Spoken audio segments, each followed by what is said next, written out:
All right. Good evening, everyone. Welcome back to class. I hope I'm audible. Now, in our previous lecture, we were talking about the aspects of life during the Buddha age. In the previous lecture, we had discussed the political or administrative aspects of life. बचता क्या क्या है? Let's see, economy,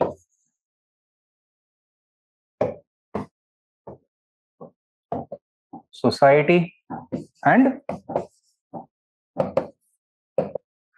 religion and philosophy. Right? सबसे पहले economic life.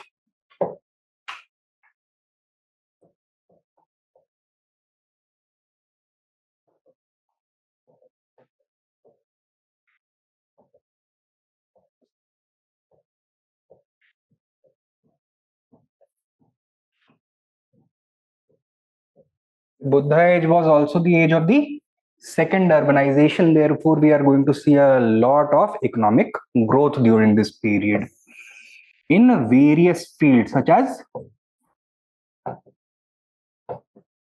agriculture, crafts production,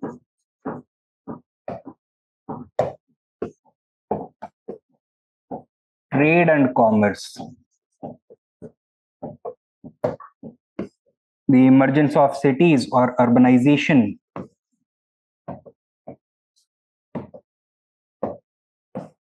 the emergence of monetization for the first time in Indian history, or coinage.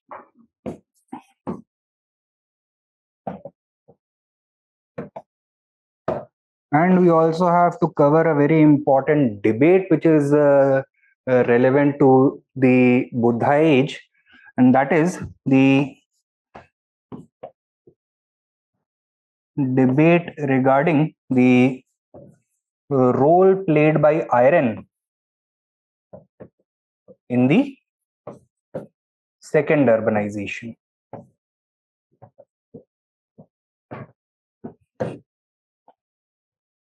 Over here, there are basically two important points of view that we must be familiar with: the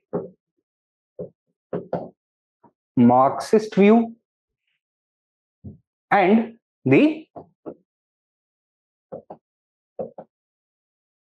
revisionist view.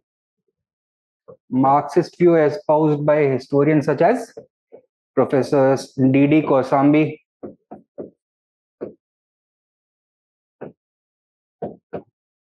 D.N. Jha,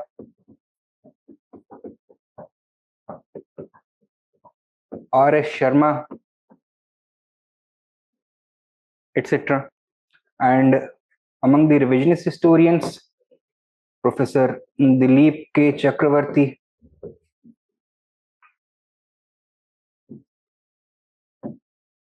Raymond and Bridget Olkin,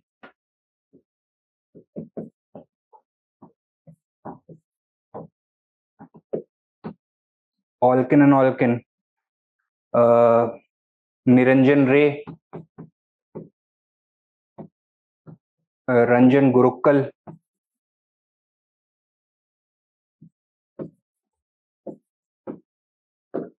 etc. Right? तो इन्होंने क्या क्या चीजें बोली हैं ये हमको देखने हैं, and then will finally give our own concluding comments. तो सबसे पहले बात करनी है हमें एग्रीकल्चर के बारे में, but before we discuss agriculture in earnest, write down a few words about life, economic life during the Buddha age. लिखिए. The Buddha age is characterized by significant economic changes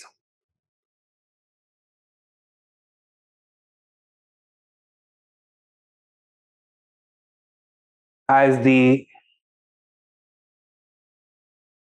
tribal semi-nomadic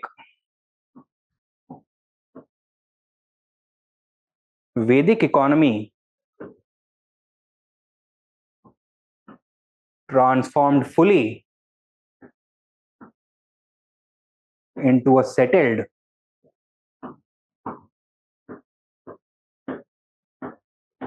post-tribal urbanized one. Full stop. Next point. These changes fueled a major expansion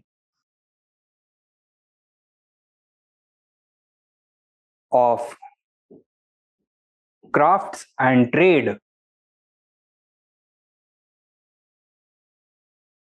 resulting in the second urbanization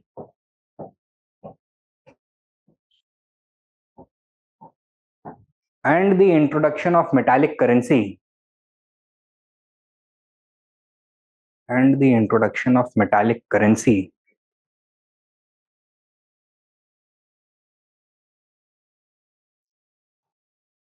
thus inducing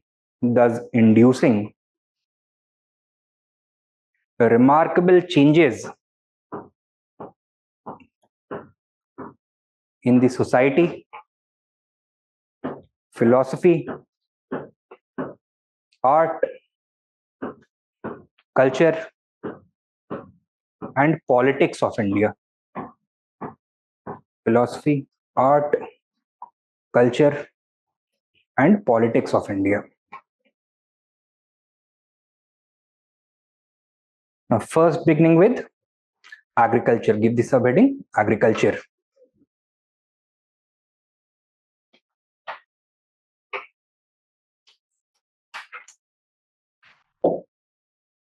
In agriculture, what were the most important factors for change?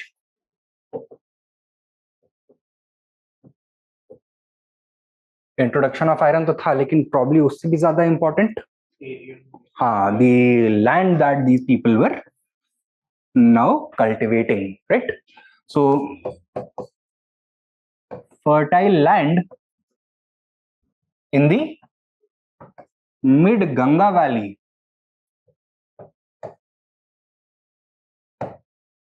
became the cradle for the post-Vedic civilization, urbanized civilization, right? Secondly, the use of iron implements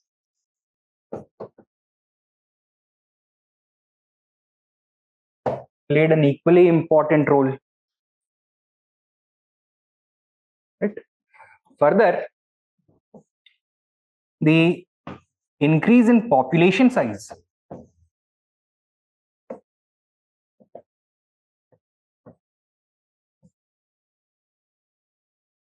also contributed to further growth of agricultural production. क्यों? This in combination with rising economic inequality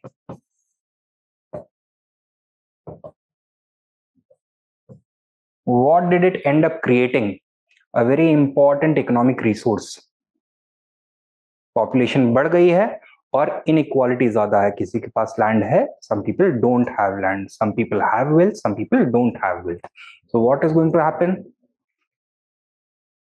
Not exploitation, rather employment.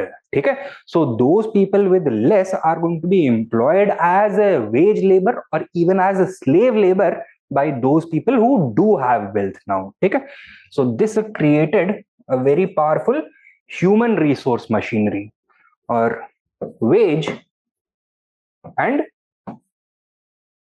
slave labor. Further, the adoption of better farming techniques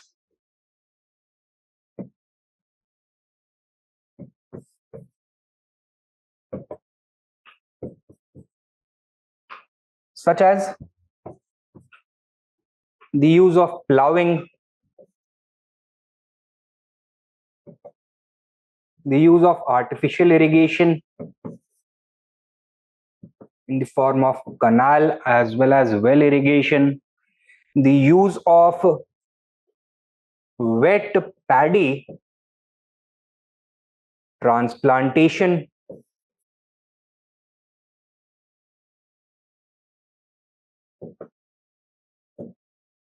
along with the use of animal manure as fertilizer,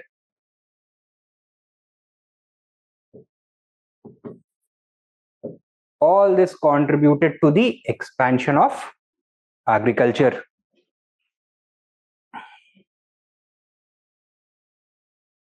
Okay. So as a result of such activities, what is going to be the trajectory of agricultural production? Towards surplus production, towards intensive surplus production from subsistence pattern, right? So write all this down, Likho.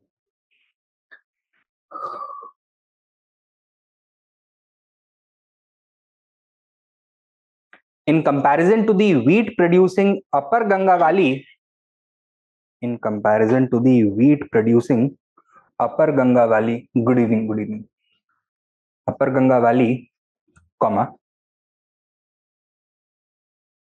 the rice producing mid Ganga Valley was much more fertile. Mid Ganga Valley was much more fertile. Full stop. Iron implements, next point, करके iron implements played a significant role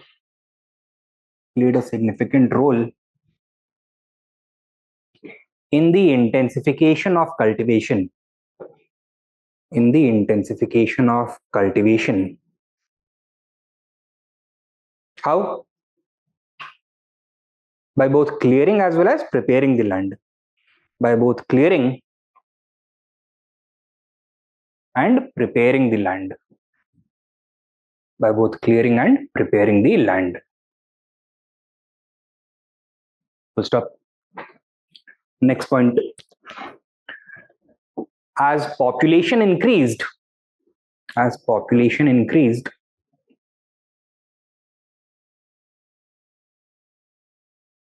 comma, the present social and political differences or present social and political stratification ensured the unequal distribution of wealth. Ensured the unequal distribution of wealth.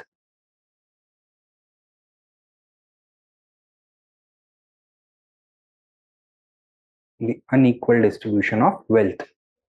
Full stop. This was a crucial factor. This was a crucial factor in transforming agriculture by allowing wealthy landowners access to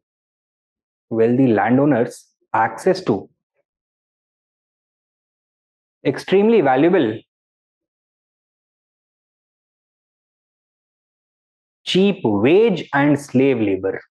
Cheap wage and slave labor. Extremely valuable cheap wage and slave labor. Full stop.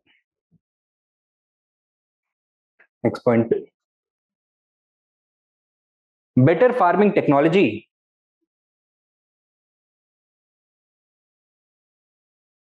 including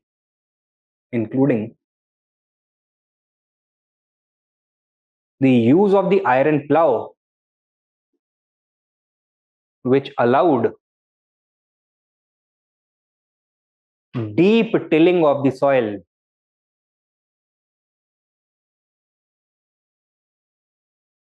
Deep tilling of the soil, comma, the expansion of canal and well irrigation the expansion of canal and well irrigation, comma,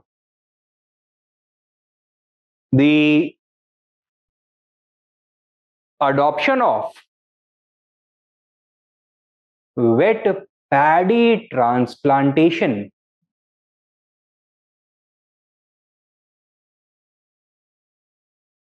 in a widespread manner,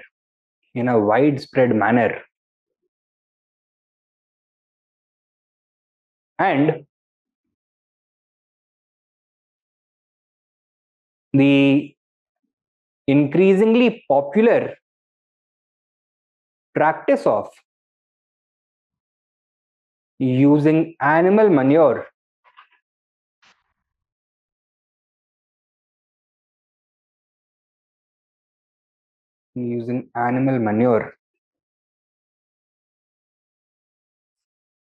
as fertilizer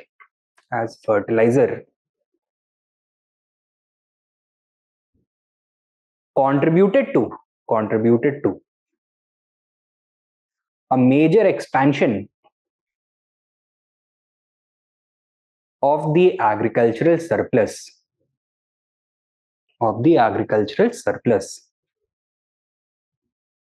which further fueled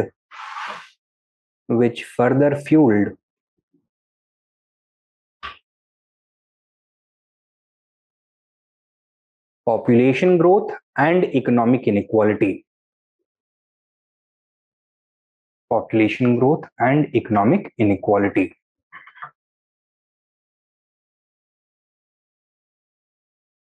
And this is reflected in the archaeological findings from this period also. So, sub point में लिख लो. From this period,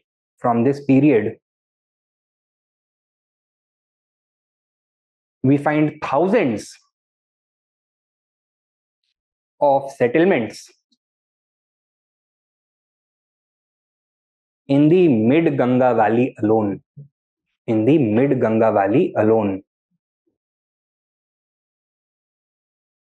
For example, we find almost 750 painted graveware sites, almost 700 ochre colored pottery sites, and more than 1500 northern black polished ware sites. ठीक है? So you can write this down. क्या लिखा है आपने अभी? In the mid Ganga Valley, including roughly 750 PGW sites, comma, 700 OCP sites, and more than 1500 NBPW sites.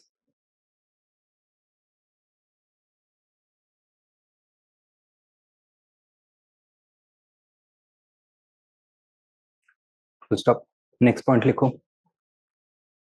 Next main point. Due to the combination of these factors, we see a prominent shift from subsistence economy towards the money economy.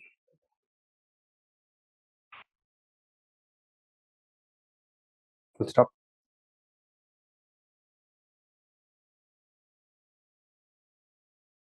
Subpoint. Growth in agriculture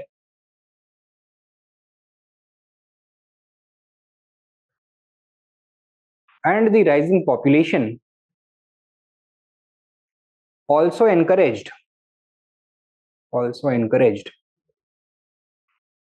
crafts production and trade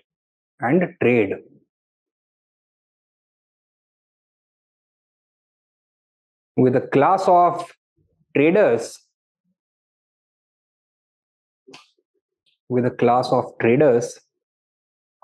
acting as intermediaries between the cities and the villages, between the cities and the villages. Full stop. With time, comma, a complex web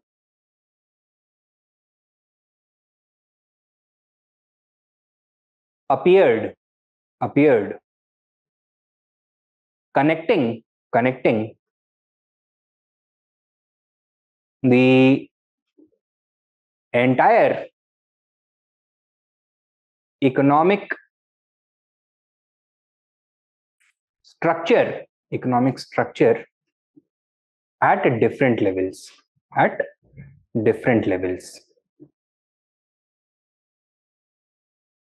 Full stop. Therefore, it is not surprising that इस period में क्या होगा पहली बार, the monetization of the economy. ठीक है. Thus it is not surprising that the monetary system emerged during this period.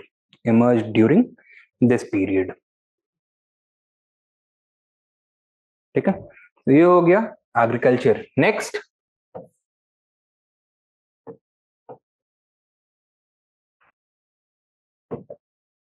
crafts production. What is the trend that we are going to observe over here? We are going to see the growing proliferation and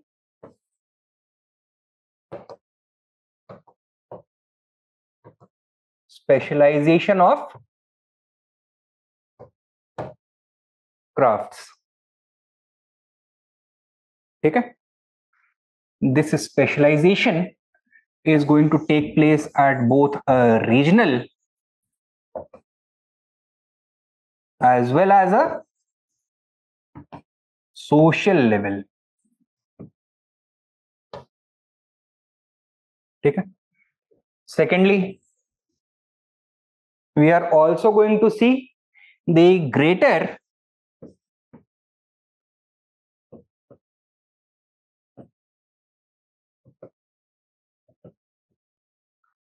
commercialization of crafts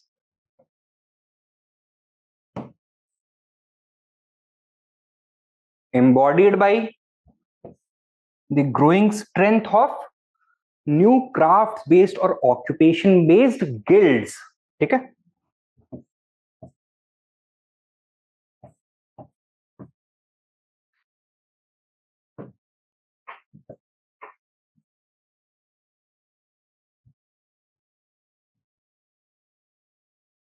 What were these guilds? ये corporate institutions थे एक तरह के which involved all the members involved in a particular craft. For example, carpenters का अपना एक guild होगा, potters will have their own guild, blacksmiths are going to have their own guild, people who make oil from different oil seeds, they'll have their own guilds, people who grind the grain, they'll have their own guild, people who make stuff out of stone, they'll have their own guild. ठीक है. तो सबका अपना अपना guild बन जाएगा. For what purpose? First of all, regulating the activity, allowing some people from it and excluding others from it. They are also going to set standards and prices. They are also going to take advantage of collective bargaining. This is also going to become a very important institution for maintaining order and discipline within that particular profession. ठीक है. तो इनके पास disciplinary powers भी होंगे. Then to ensure the continuation of the profession, to ensure that its vitality survives, they are also going to train the next generation. Apprentice or master वाला system establish करेंगे. They are the ones who will be inspecting the various workshops, seeing that the different standards, procedures, they are being followed or not, right? So ये सब काम guild करते थे. And why are we saying commercialization of crafts for this? Because guild में हमेशा activity कैसी होगी, collective या इंडिविजुअल लेवल पर, कलेक्टिव लेवल पर, एंड कलेक्टिव लेवल में not everybody is going to be in the leadership role. There is going to be one leader for each and every guild, or at least one group of leaders for each and every guild. They are going to be controlling the most important aspects of that particular profession. Why? Because they control the supply of money over here, because they have the power to let people come into that guild or exclude people from there in that guild. They will have the power to punish the guild members, right? तो इसकी वजह से होगा क्या as a result, inequality is going to increase, ठीक है। तो within the guild system also inequality is going to increase. और क्या देखने के लिए मिलता है हमको क्राफ्ट प्रोडक्शन में इस समय, it is also going to become be a major contributor to the second urbanisation.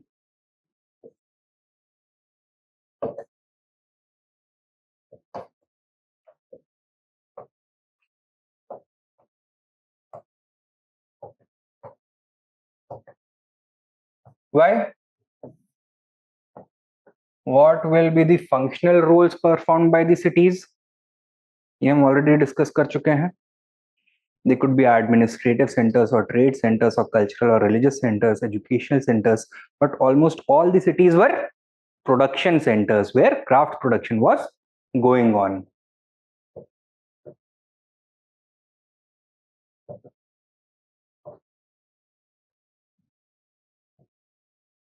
ठीक है, so it is going to have a direct role in inducing the second urbanization. Indirectly also it is going to help induce the second urbanization. Why?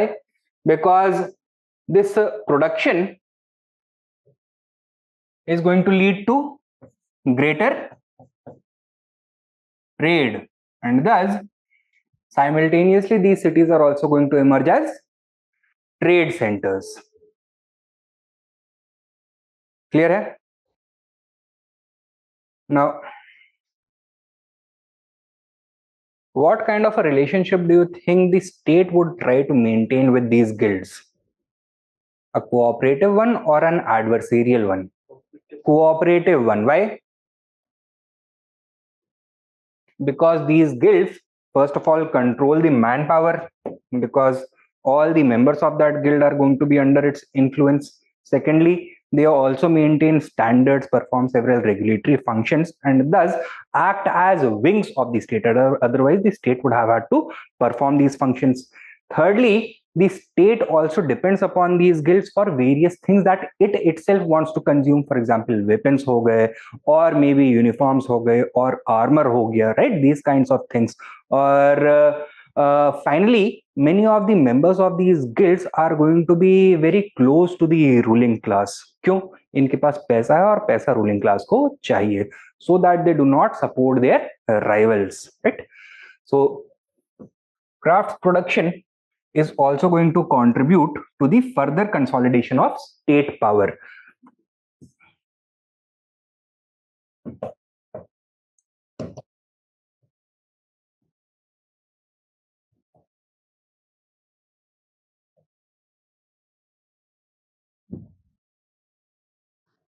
ठीक है, इसको लिख लीजिए जल्दी से। The Buddha age, the Buddha age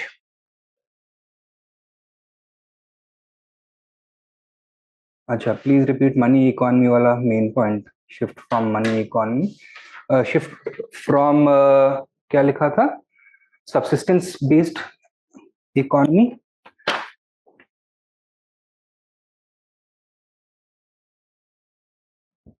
from subsistence economy to the money economy, from subsistence economy to the money economy. ठीक है,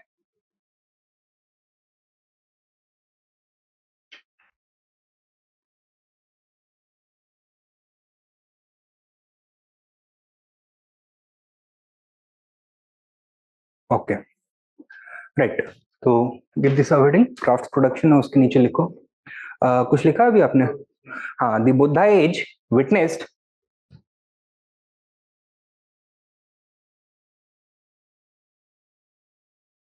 a major proliferation and specialization of the crafts.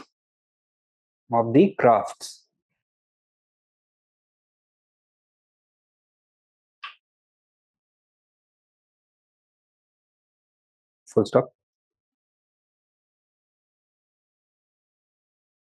This was a natural outcome of the larger agricultural surplus and greater population that it could control. Sorry, that it could sustain, and the larger population that it could sustain, and greater population that it could sustain.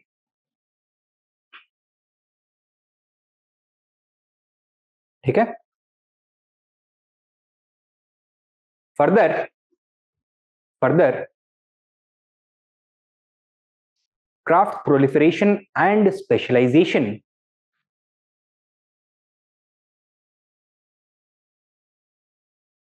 was also an outcome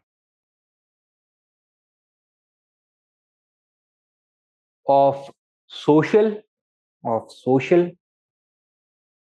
and ideological factors.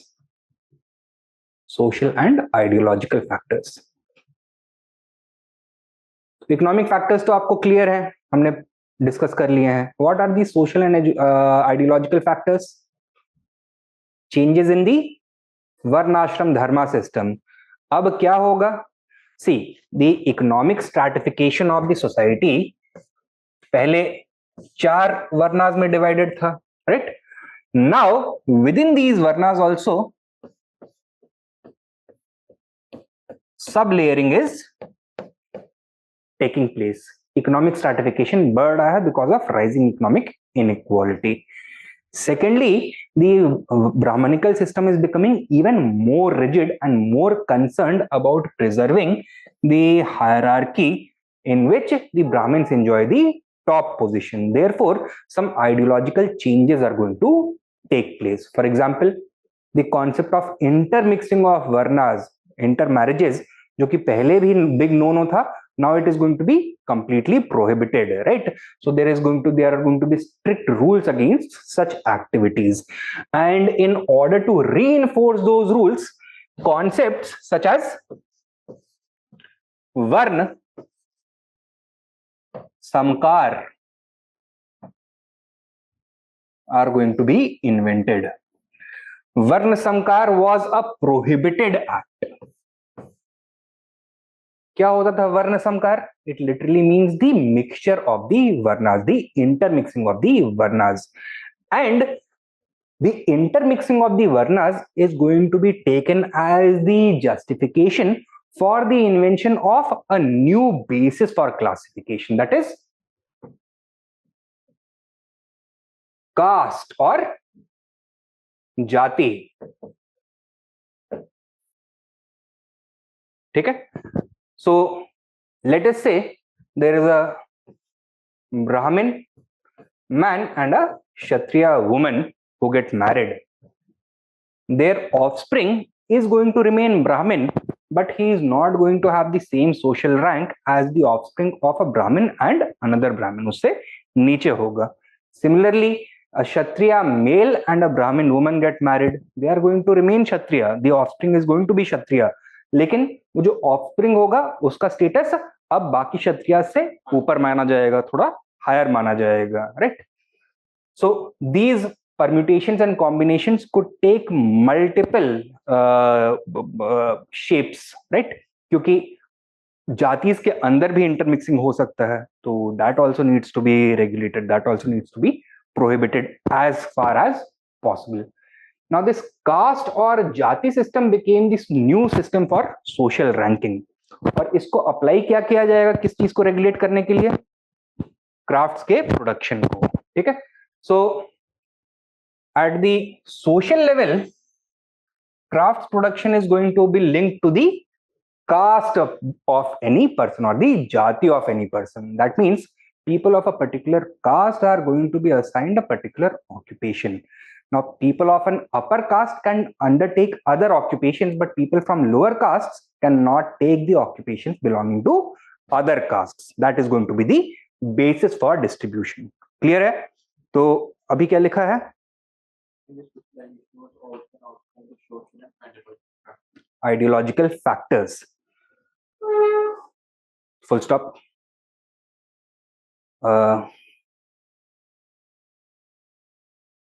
This includes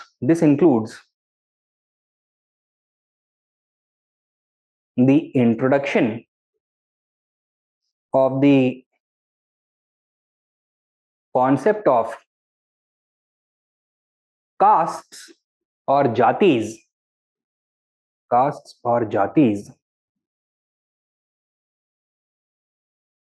as occupational groups, full stop. ठीक है? Specialization of crafts. Next main point लिखो.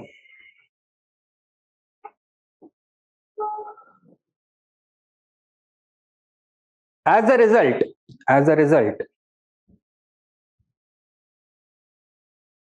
both region as well as social status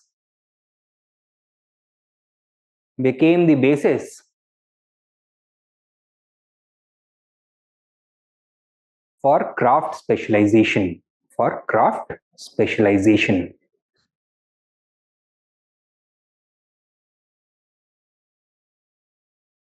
So stop.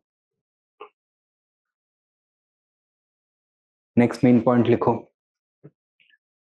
This period also witnessed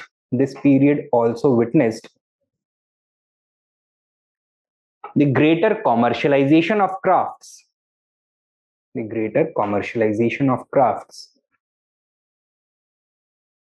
Marked by the emergence of craft guilds,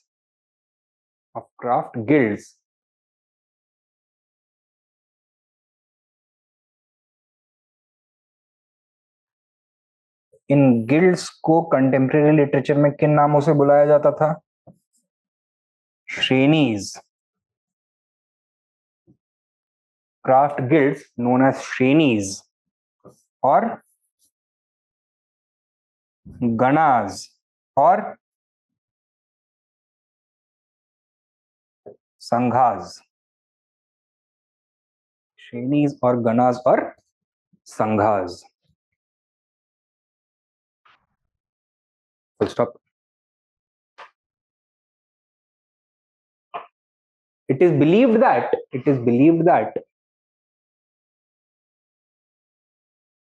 craftsmen organize themselves into guilds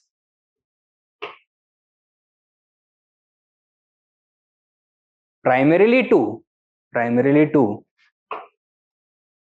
A B C करके लिखो. A, avoid competition. B, take advantage of collective bargaining.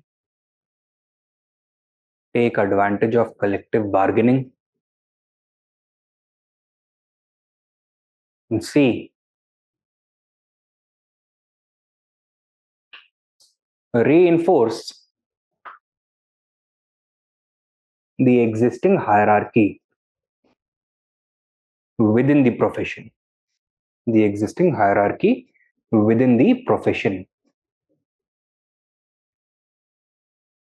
To reinforce the existing hierarchy within the profession. ठीक है? Next main point. These guilds performed several functions such as, इन सब points A B C D करके लिखो. A, fixing prices. B, fixing and maintaining professional standards.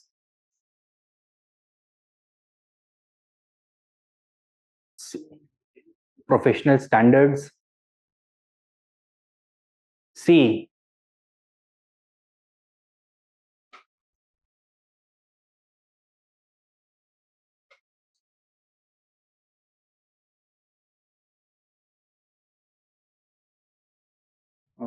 regulating entry into the profession. Regulating entry into the profession. D, training apprentices. Training apprentices. And E,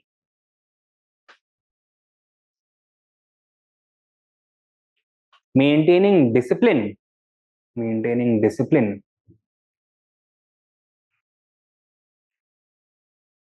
And order. And order within the profession. Within the profession.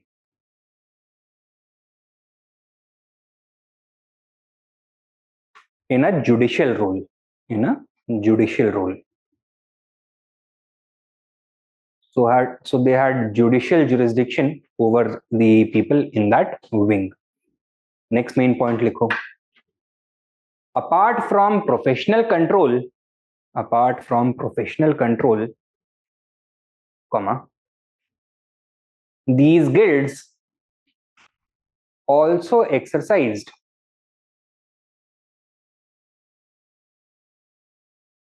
significant social control over their members.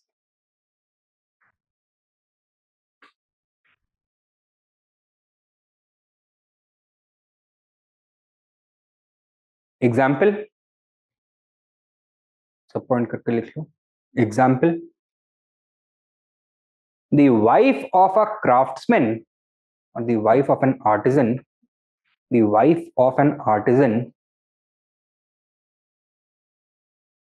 could not join the Sangha, the Buddhist Sangha,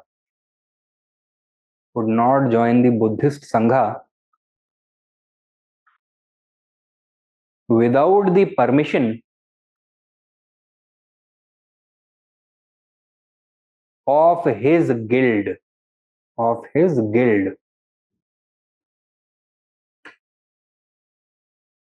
The wife of an artisan could not join the Sangha without the permission of his guild. Next main point लिखो. हाँ?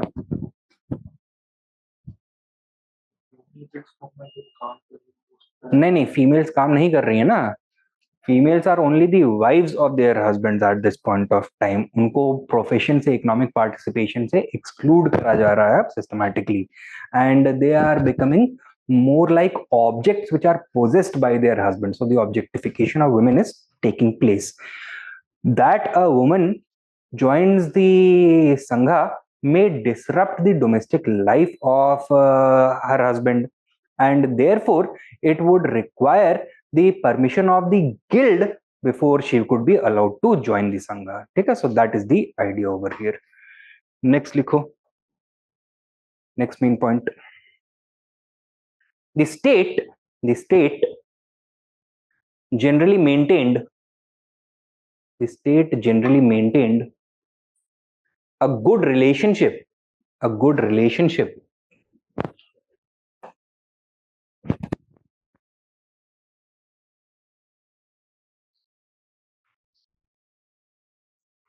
the state generally maintained a good relationship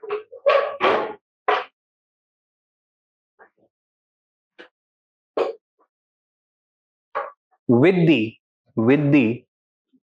state generally maintained a good relationship with the guilds. In fact,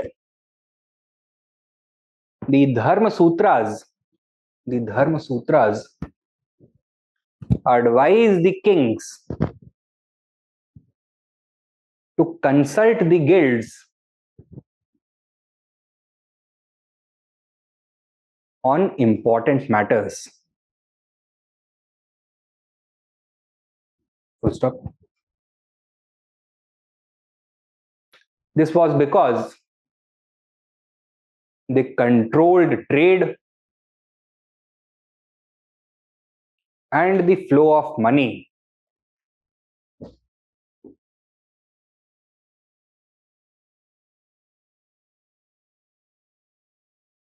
making the state dependent on them to a large degree.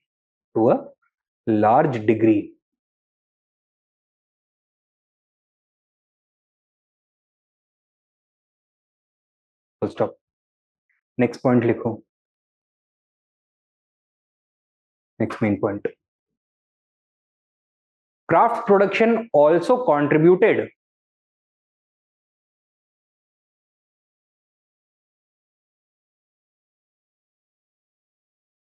to the process of second urbanization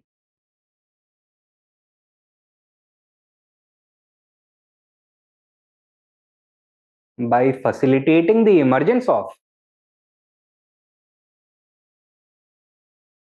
production centers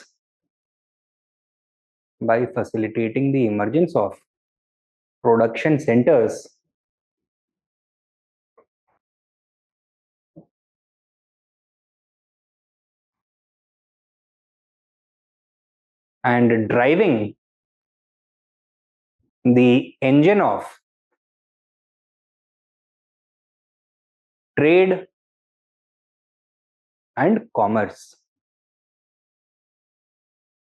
which allowed cities to simultaneously develop as trade centers also.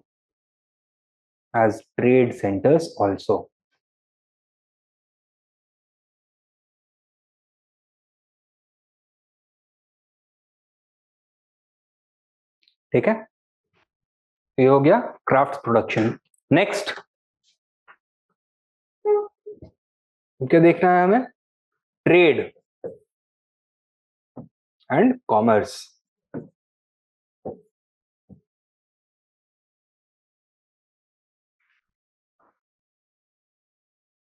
What are we going to see? The rapid expansion of trade. Why? As a result of factors such as higher surplus, greater population,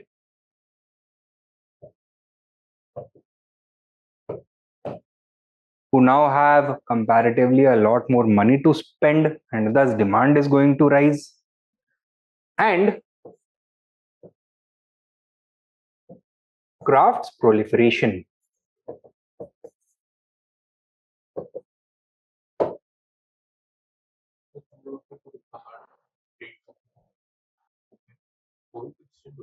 क्या? External trade, हाँ बिल्कुल, वो भी expand हुआ था. And that was because by this point of time the whole of North India had emerged as a civilized land. Civilized land का मतलब कि यहाँ पे अब urban civilization flourish करने लग गई है. And जो ईस्टर्न इंडिया है, mid Ganga valley, that was the main production centre, and the rest of the world was consuming many important things from here. Of special importance were Indian textiles, Indian steel. तो ये सब पर्जिया तक जा रहा था, for example, right. अच्छा, expansion of trade में some other things are also going to play a very important role, जैसे कि कुछ रिलीजियस एंड आइडियोलॉजिकल फैक्टर्स भी. The emergence of Buddhism also contributed to the growth of trade. How? देखो, Buddhism में एक ऐसी practice को अप्रूवल मिल गया जो कि ब्राह्मणिज्म फ्राउन अपॉन करता था, प्रोहिबिट करने की कोशिश करता था, and that was usury, that is money lending. Usury was permitted, and money lending अगर होगा तो ट्रेड और इंक्रीज करेगा, राइट? सेकेंडली, द बुद्धिस्ट संघा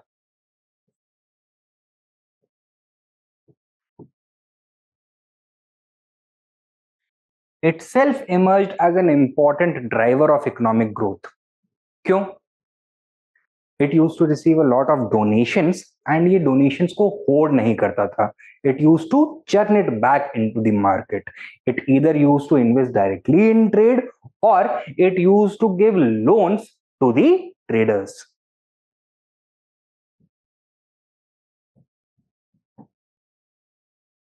So it emerged as a major investor and as a banker as well. Thirdly, in Buddhism,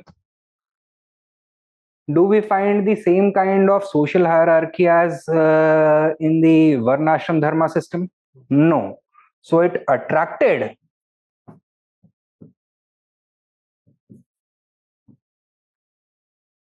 many wealthy Vaishya patrons. ठीक है? और ये वैश्या पेट्रन्स कौन थे इनके ज्यादातर जो आए? इधर गहपतीज और सेठीज.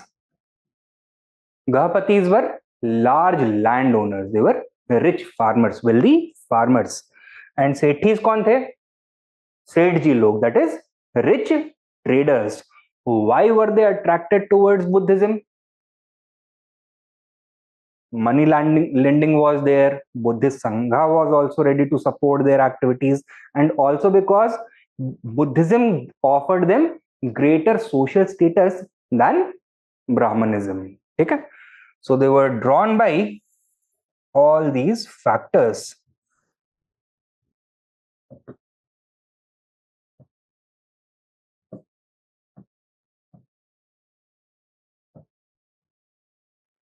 Okay?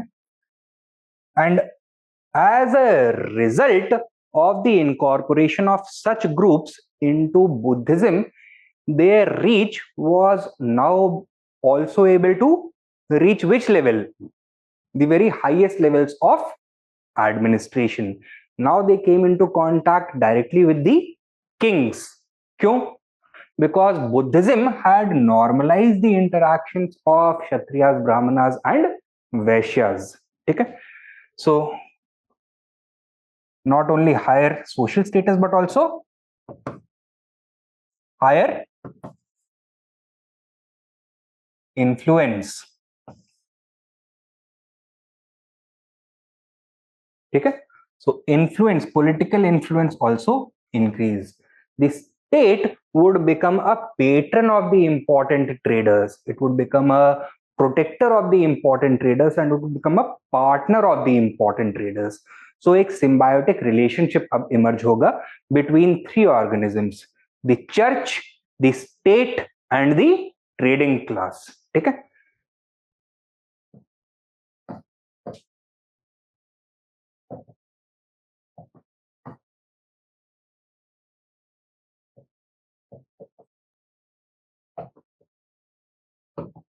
So the symbiosis of these three institutions is going to be very beneficial for trade, right? Further, Buddhism as a religious creed, what was its attitude towards violence? Negative tha, right? So it abjured violence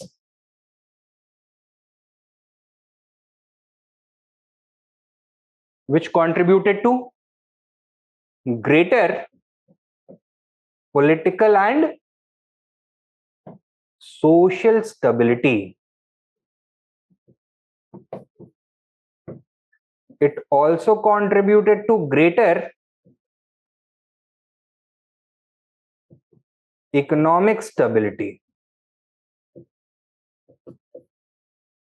Thus, it contributed towards the preparation of idealistic circumstances for the expansion of trade. Okay? So not only purely economic factors, but also social, ideological and philosophical factors were responsible for the expansion of trade. किस level पे हो रहा था trade? ये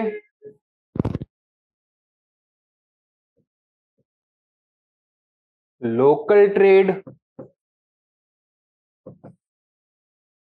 regional trade, inter regional trade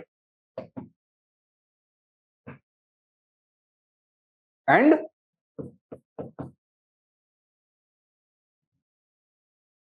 international trade as well. Local trade largely between cities and the surrounding villages. Regional trade between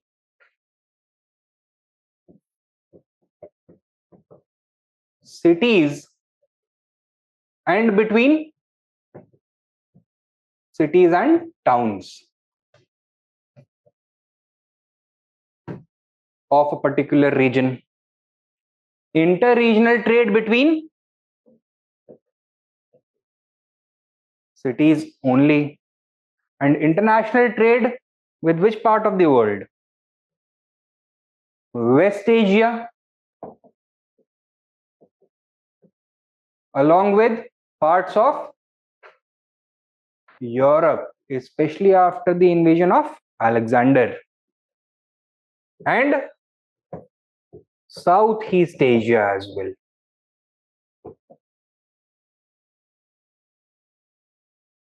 What were the preferred trade routes? Land or sea? Both.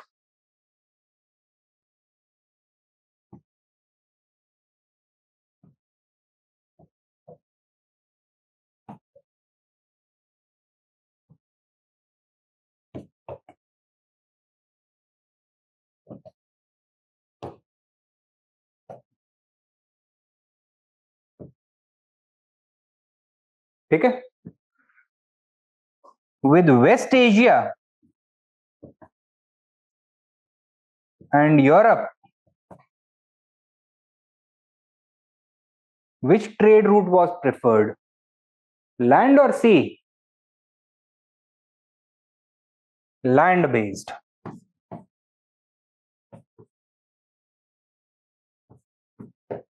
And with Southeast Asia?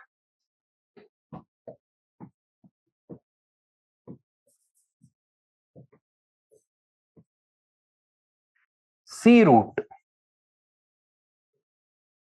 was preferred. Okay?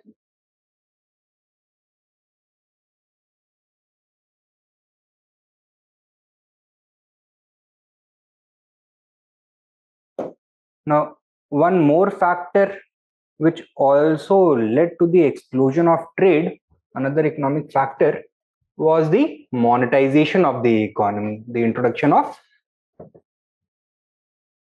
coinage. ठीक है? उसको भी हमको mention कर लेना चाहिए. Now write down the Buddha age. The Buddha age witnessed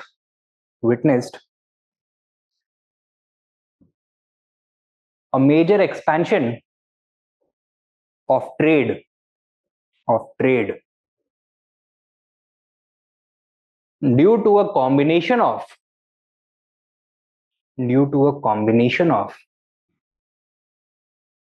economic, social, ideological, and political factors.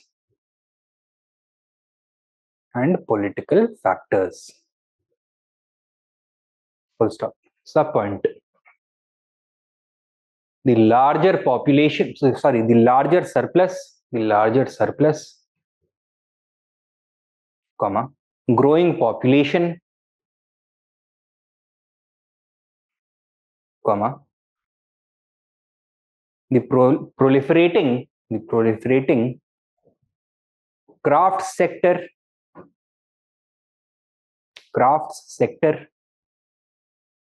and the introduction of coinage provided a major boost to trade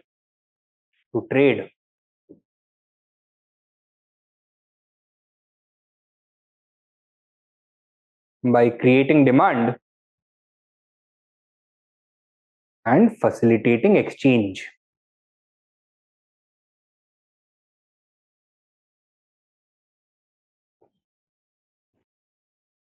Next sub point.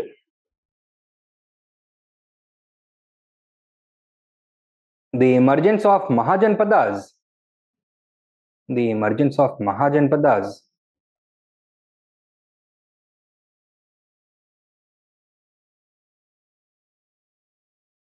also aided the growth of trade,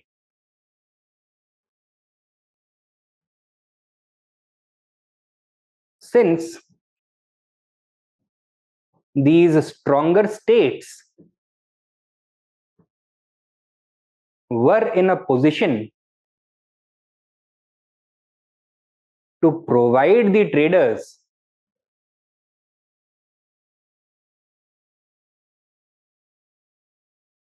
security, regulation,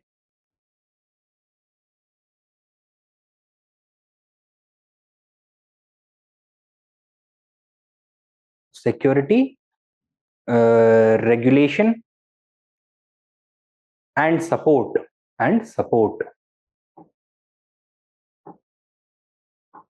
Full stop. Next sub point. The emergence of Buddhism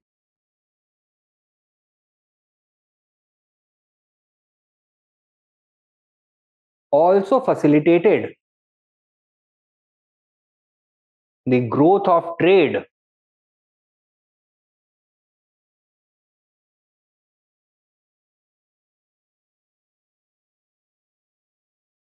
full stop. Unlike Brahmanism,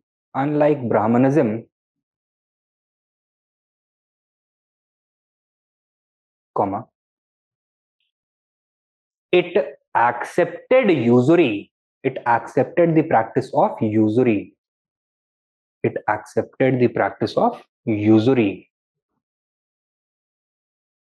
In fact,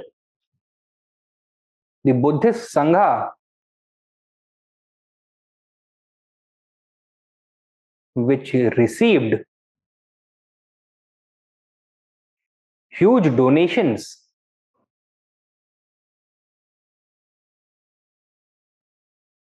itself, acted as a major investor and banker.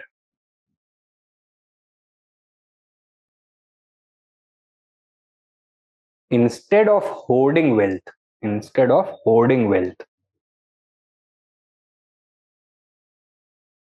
Full stop.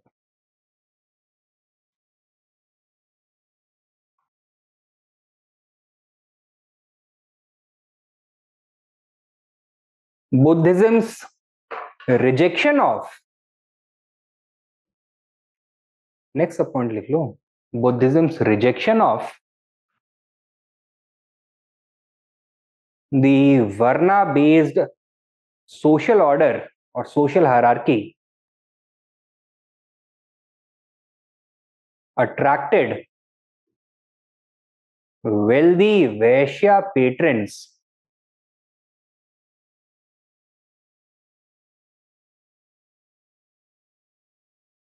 including Gahapatis,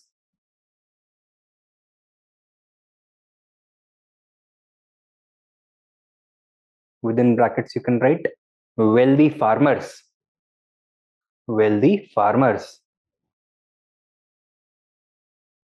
and Sethis, within brackets wealthy bankers and traders,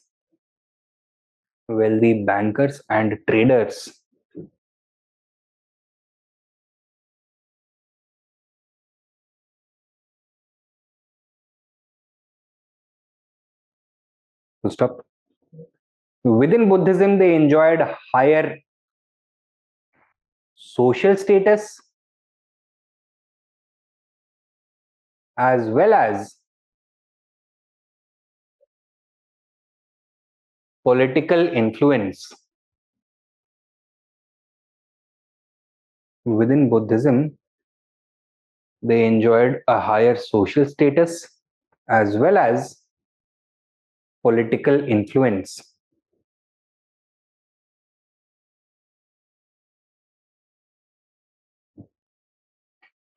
Next point. Thus,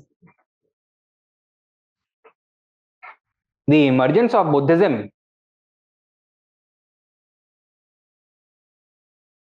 effectively created a symbiotic relationship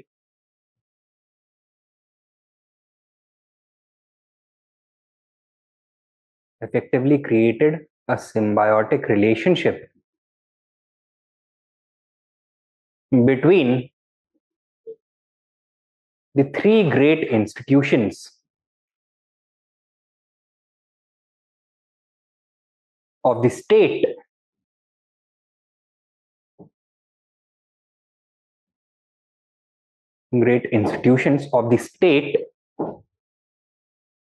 comma, the church. When we say church over here, it's symbolic, it means the Buddhist Sangha actually. Within brackets, you can write the Buddhist Sangha and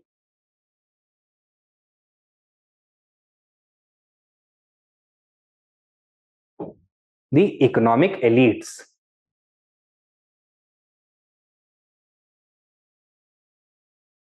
Full stop. This great machinery worked towards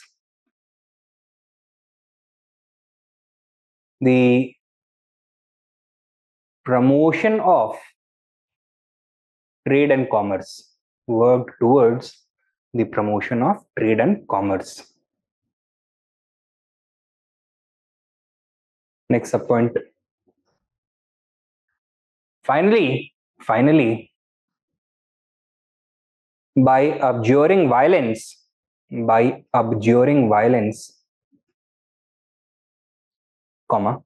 Buddhism also contributed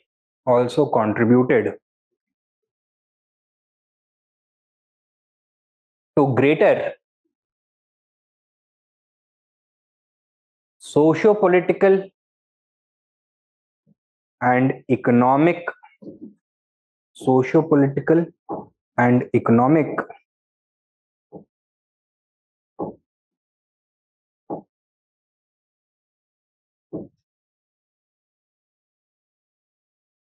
stability.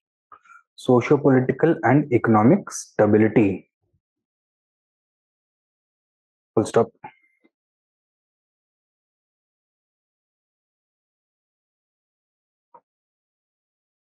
This also contributed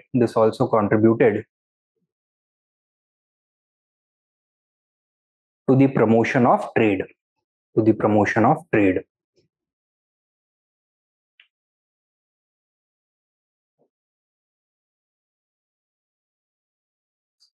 Write down. Trade flourished. Next main point.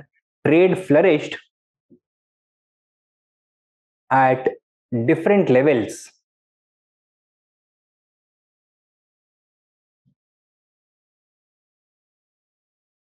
Full stop. Including local, regional, interregional, and international trade.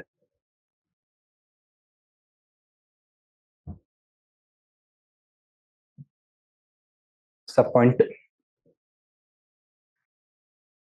Contemporary literature mentions wealthy traders, mentions wealthy merchants or traders who made their fortunes, mentions wealthy merchants who made their fortunes by dealing in silk, cotton, armor, perfumes, jewelry,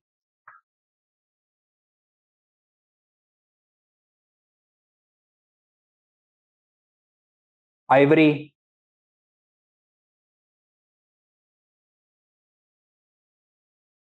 weapons, etc. So stop. Next point. Trade was conducted. Trade was conducted over land,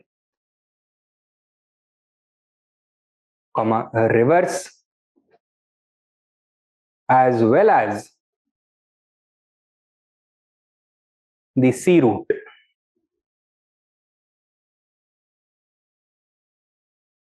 So stop. Next point.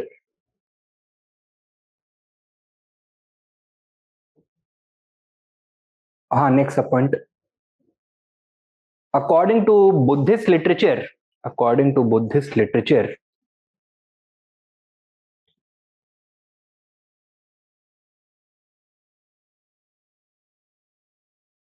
comma, Indian merchants traveled to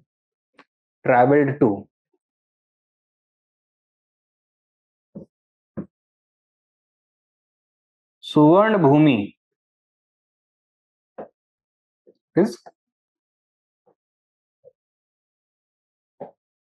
Thailand and Sri Lanka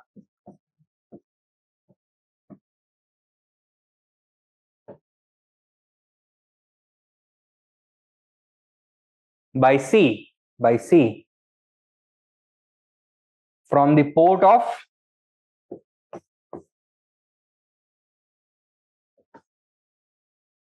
Tamralipti. From the port of Tamralipti, West Bengal.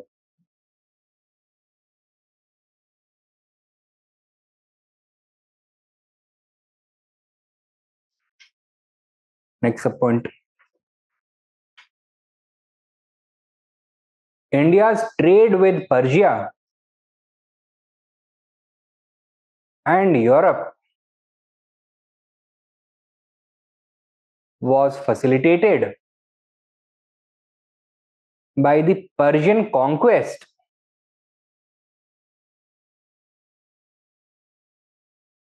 India's trade with Persia and Europe was facilitated by the Persian conquest of which region? Northwest India in the 6th century BC. By the Persian conquest of Punjab and Sindh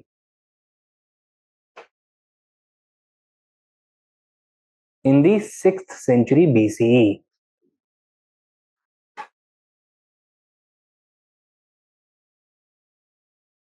The bulk of this the bulk of this trade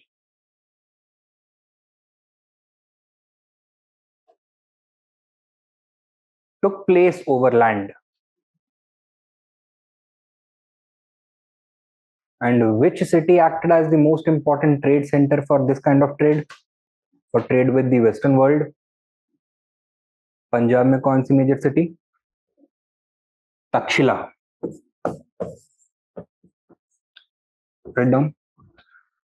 This contributed to the emergence of Takshila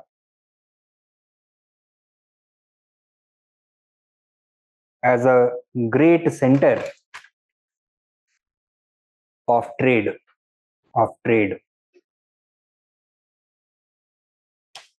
Full stop. Next point. Indian steel, comma, silk and cotton textiles, and elephants. Silk and cotton textiles and elephants emerged as the most important items of export.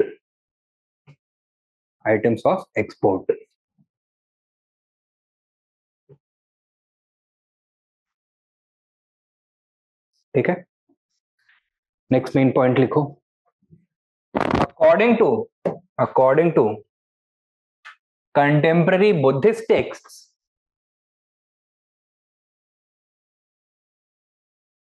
the different parts of the subcontinent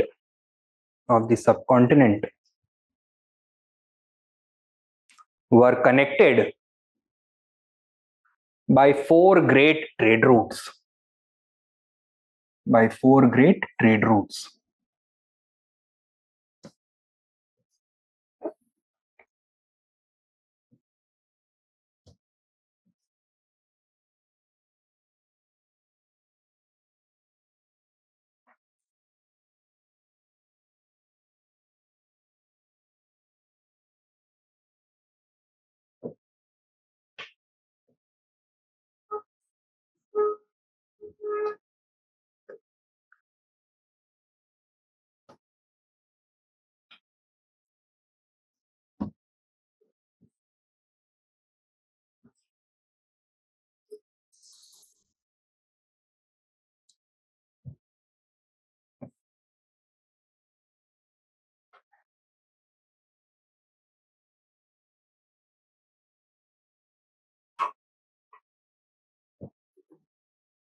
Shravasti to Takshila via Mathura. Shravasti to Patliputra via, Shravasti to Tamralipti via Patliputra. Shravasti to Ujjain, Shravasti to the western coast via Ujjain or Ujjaini, and from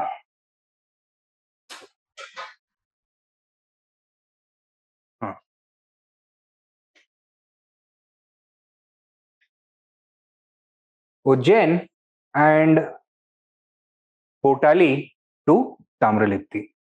Okay, so these were the important trade routes. Or Ujjain to Tamralipti via Potali. क्या क्या है?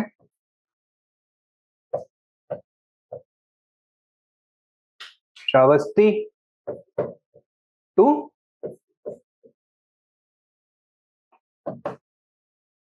Tamralipti, Shravasti to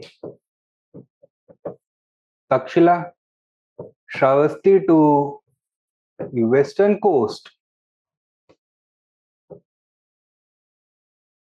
and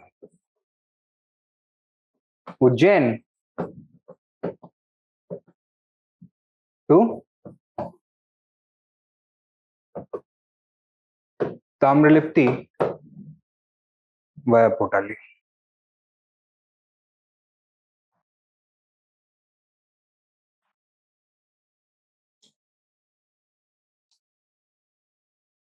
Okay.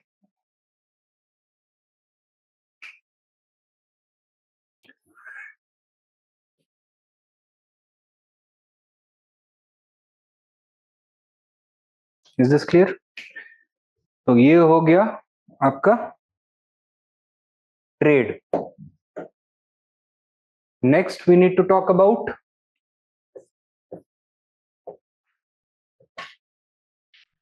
urbanization.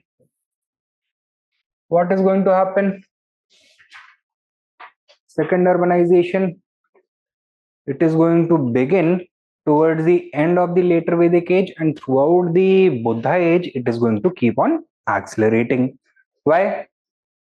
Because of all the other factors that we have already mentioned. Write down. The Buddha age witnessed India's second urbanization. Witnessed India's second urbanization. Full stop. Subpoint. According to the Sutta Pitaka, subpoint में लिखो. According to the Sutta Pitaka, there were more than 60 cities in the mid Ganga Valley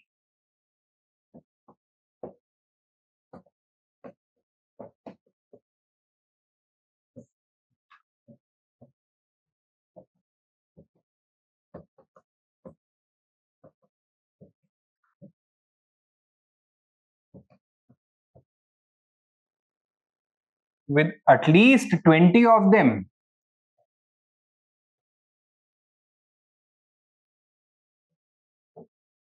as large as Shravasti. With at least 20 of them as large as Shravasti. Full stop. Alexander's admiral Nearchus, he wrote a book known as Indica. Right. So Indica was the title used by many historians of the Greek historians of that period. One of those was Nearchus. He was the naval commander of Alexander. Alexander's admiral Nearchus writes that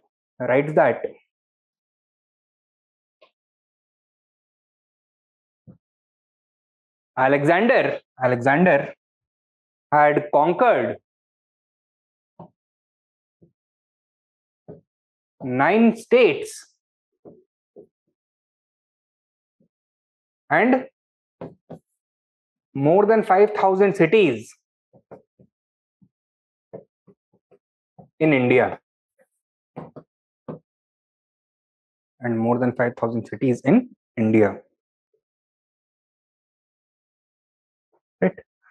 Now, this number seems to be highly exaggerated, but this number has even been quoted and the mention of cities has been made proves that northwestern India was also fairly highly urbanized at this point of time. ऐसे ही next sub point लिखो. Contemporary literature is also filled with the mention of settlements such as Pur, Durg, Nagar, and Mahanagar. Right? Full stop. It also reflects a vibrant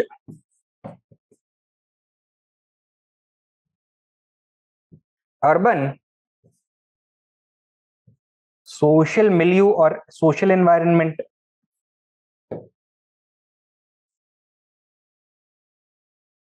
in which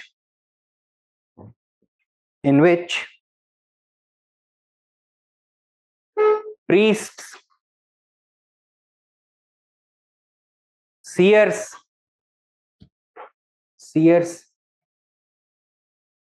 actors,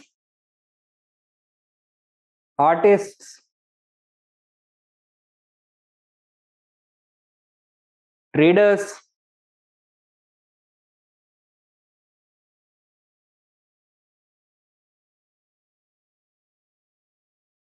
slaves,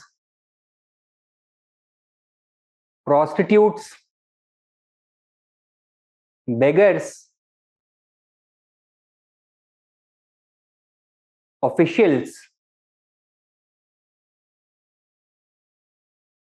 prophets, and kings rubbed shoulders with each other, and life was in its full swing.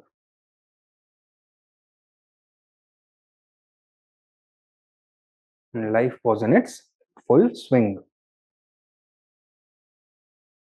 Okay?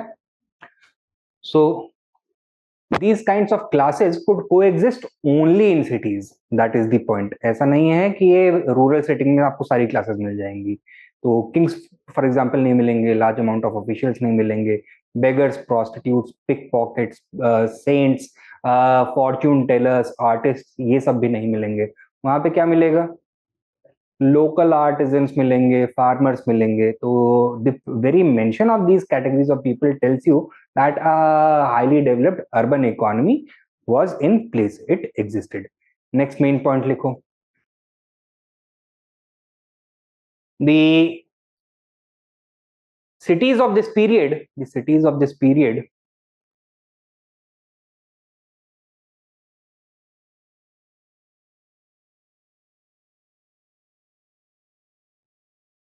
performed several functions simultaneously. Example: Kashi or Rajghat was not only a political capital but also a major center for education,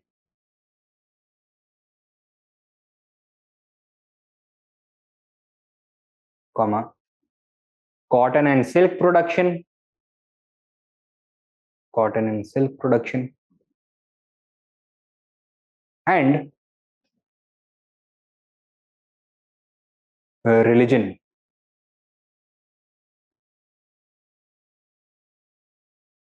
Which religion? All three important religions of this period: Hinduism, Buddhism, as well as Jainism. Jainism से क्या connection था? The 23rd Tirthankara, that is Rishabdev, is believed to have belonged to Kashi only. Buddhism से क्या connection था? Buddha delivered his first sermon, धर्म चक्र प्रवर्तन, at Kashi, at Rajghat, in Sarnath. ठीक है, तो वो भी काशी में ही है. So क्या क्या लिखा है आपने? Was a great center, was not only a political center but also emerged as a center of education, and religion.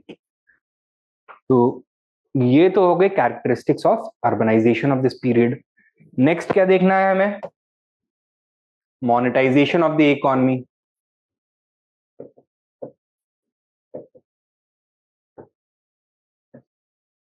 Now, what were the factors behind monetization of the economy? क्या factors थे इसके पीछे?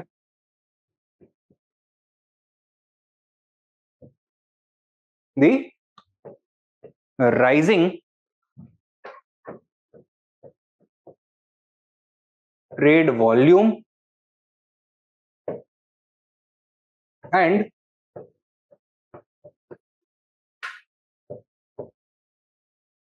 rising trade value also. Secondly, the growth of long distance trade.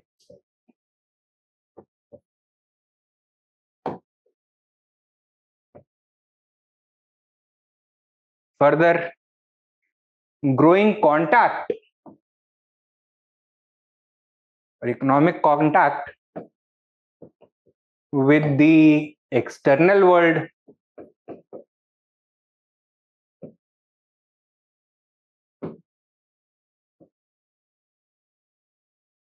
ठीक है, तो यहाँ पे already currency का यूज शुरू हो चुका था कई जगहों पे. Similar practice was adopted. Further, it was more useful to have coins as opposed to the barter system. क्यों? ट्रेड ज्यादा आसानी से फैसिलिटेट हो सकता था. Price setting, price discovery, exchange, etc. could be facilitated much more efficiently. Right? Further, the emergence of merchant and craft guilds.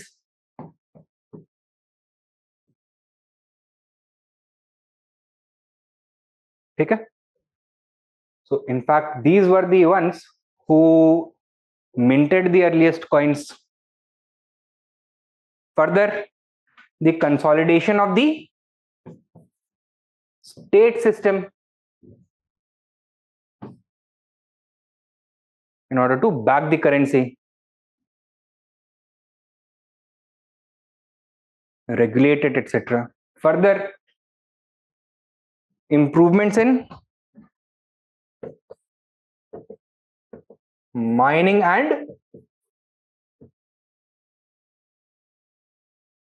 metallurgy.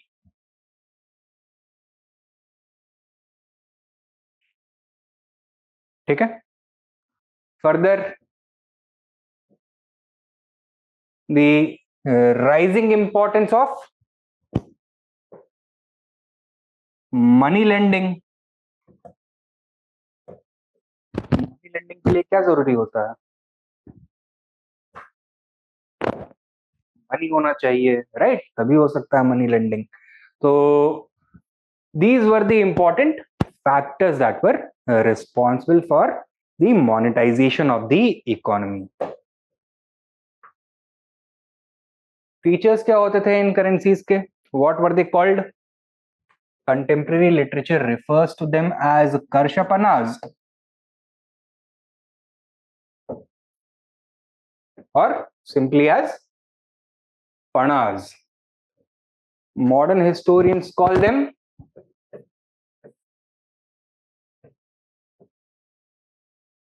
punch marked coins. ठीक है. These karshapanas or panas, which metals were they made out of usually?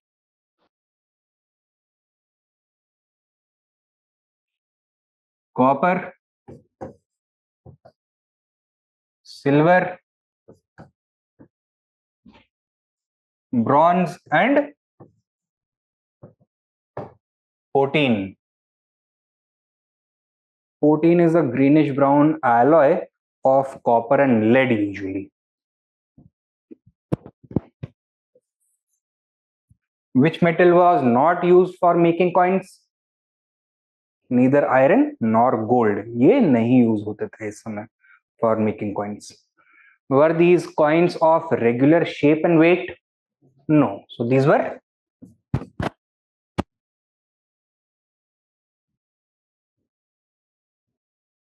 irregular coins. Who used to issue these coins? The merchant guilds.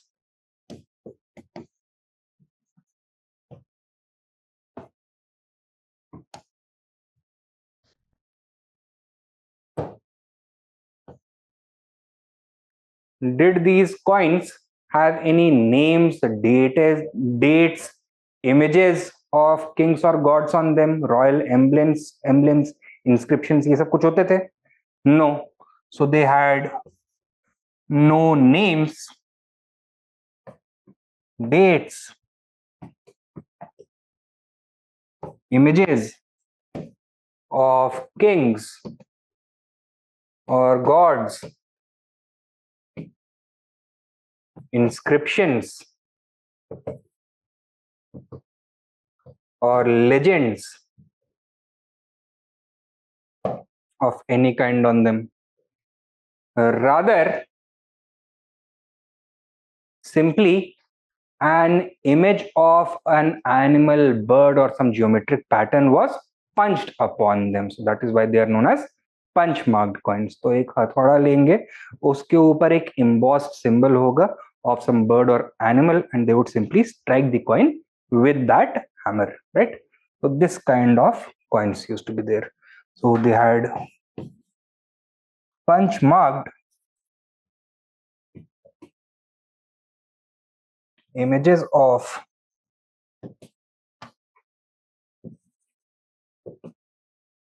animals or birds or geometric patterns.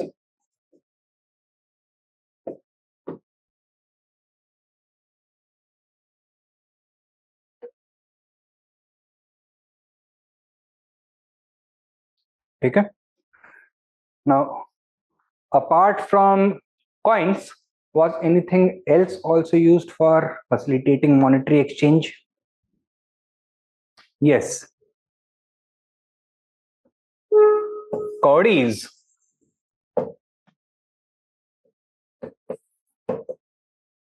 And churni. Cowries क्या होते हैं? Seashells, and churni is metal powder. ठीक है? These kinds of things were also used for facilitating exchange. So what was done was that these items were assigned a particular value that was fixed in nature. मतलब एक region में, एक इलाके में उसका उतना value माना जाएगा. But suppose a particular number of cowries would be equivalent to 1 panna of copper, right? So that would be the exchange value of that, and that could be used for facilitating exchange also. Similarly, a particular quantity of metallic powder or churni could also be used to facilitate exchange. ठीक है. तो ये लिखवाने की जरूरत तो नहीं है. हो गया है. फैक्टर समझ में आ गए हैं ना? ठीक है. This is monetisation of the economy. And economic life में अब क्या बचा हुआ है? The debate with regards to the role played by iron in facilitating the second urbanization.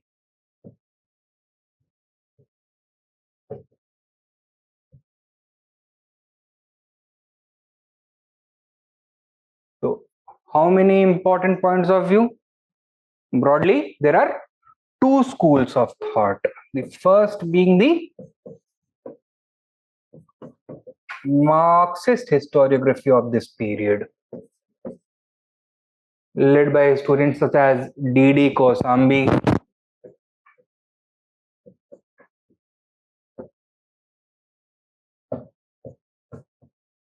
R.S. Sharma,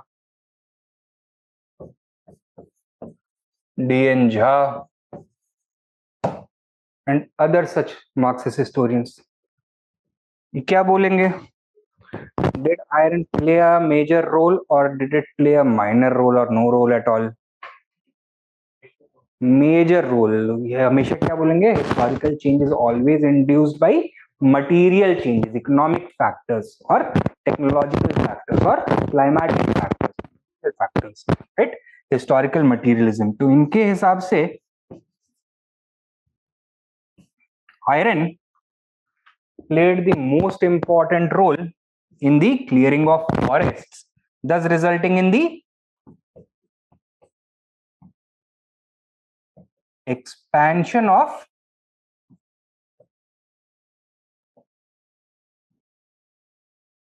agriculture. It also resulted in the production of higher quality of agricultural implements.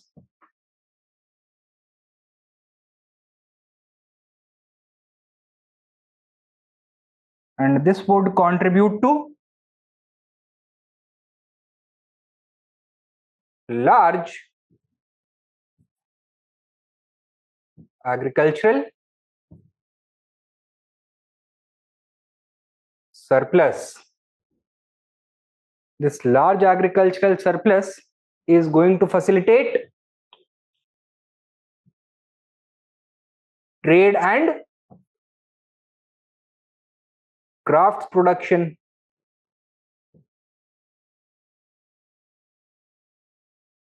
Crafts production is also going to be aided by iron because it would facilitate the manufacturing of better iron tools.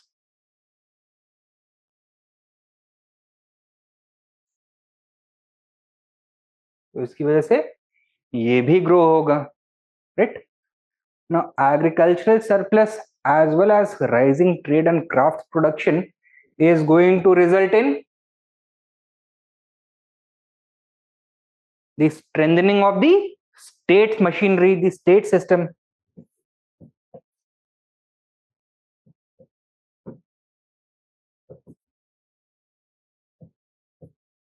Why? Because these activities would provide the state with much needed revenue.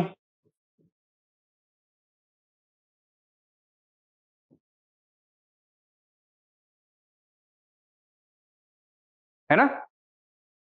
Now this revenue or the state is going to try and increase its control over the economy and the population, and one of the ways in which it can do that is by raising a strong military.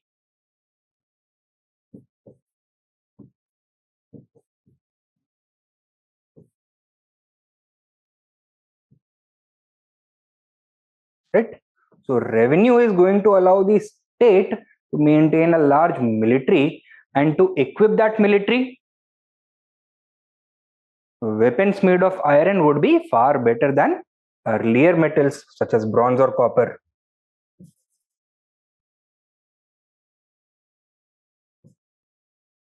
तो यहाँ पे भी iron का direct contribution होगा. And what would be the functional roles of the cities? They would emerge as either administrative or military centers, or as production centers, or as exchange centers. Thus all this is going to contribute to the growth of urbanization, that is second urbanization.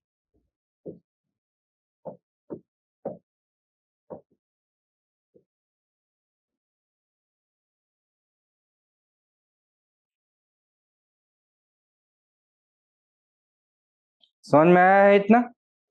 इसको आप simplify भी कर सकते हो, मैंने समझाने के लिए ज्यादा बड़ा बता दिया। तो सिंप्लीफाई कैसे कर सकते हो?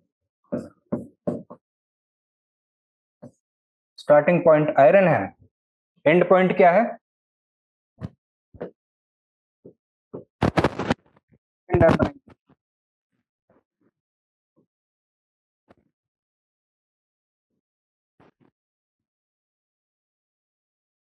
What are going to be the important components for second urbanization?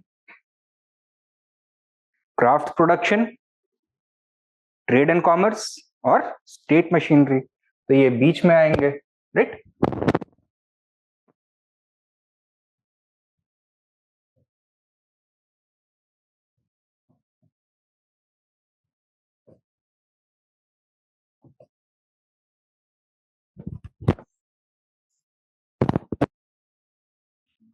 अलग अलग।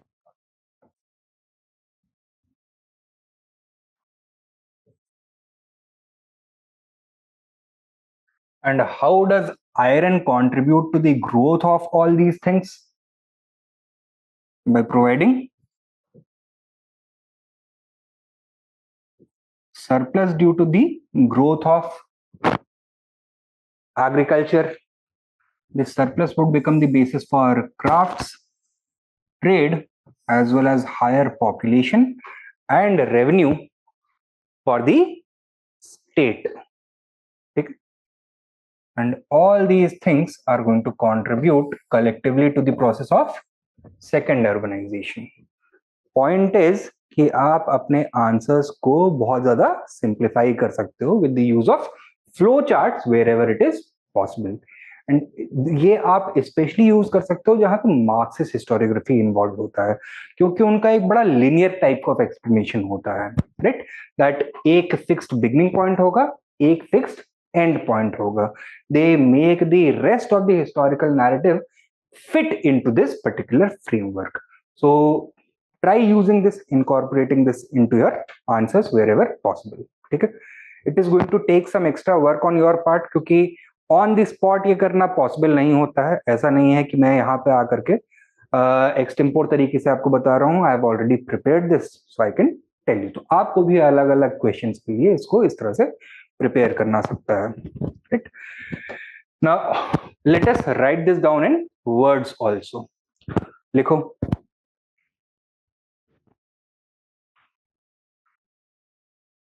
डीडी कौसाम्बी इतना लिख लिया ना मार्क्सिस्ट स्टूडेंट्स? हाँ. Debate role of iron in facilitating the second urbanization. Number 1, Marxist historiography. उसके अंदर लिखो DD Kaushambi was the earliest historian to link the role of iron implements with the second urbanization.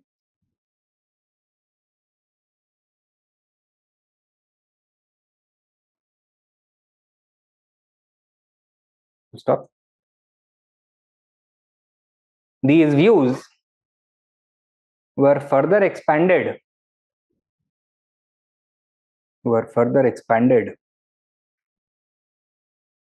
by R.S. Sharma and D.N. Jha. Stop. Next point. According to them, comma, the clearing of forests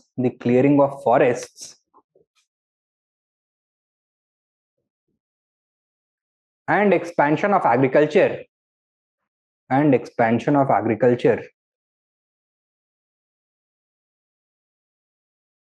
became easier with the help of iron technology.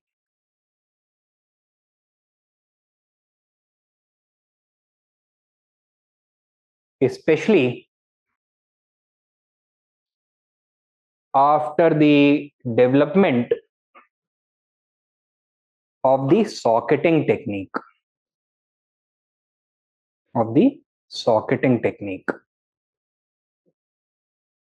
सॉकेटिंग technique बता रहा हूं क्या होता है.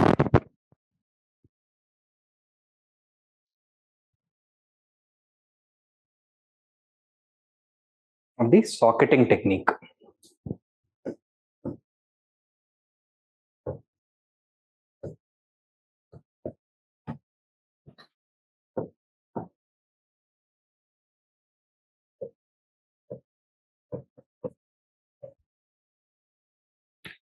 देखो, axe बनाना है आपको. इसको बनाने के दो अलग अलग तरीके हो सकते हैं. The more primitive method was known as the socketing technique.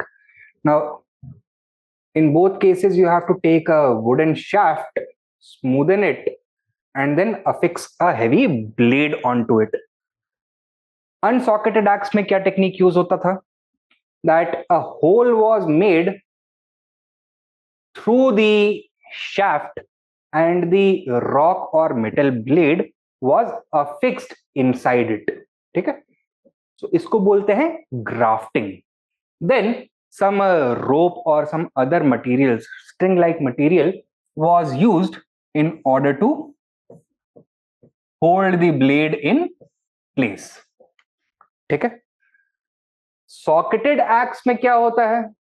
यहां पे भी इस तरह का ही बेसिक स्ट्रक्चर रहेगा, but instead of grafting the blade onto the shaft, the blade itself would be affixed with a ring. ठीक है. तो एक रिंग बना दिया जाएगा of metal which could slide over the shaft itself, right? So something like this.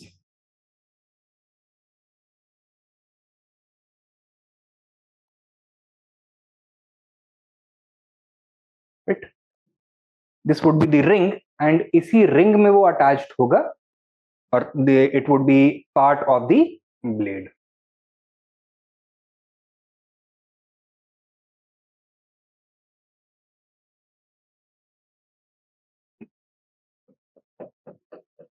Right? How to ensure that when you swing your axe, the blade does not fly off? कैसे किया जाएगा? हाँ, तो कभी कुल्हाड़ी वगैरह अगर देखा है, चलाया है, तो it would be very easy for you to visualize. You simply split the top of the shaft and उसके अंदर एक wedge को insert कर दो. That could be of either metal or even wood. ठीक है. So the top of the shaft is going to expand and hold the blade in place. So ये हो गया socketing technique. तो socketing से axe बना सकते हो, sickle बना सकते हो, hammer बना सकते हो, whatever kind of tool you want, you can make. So what is the line you have written?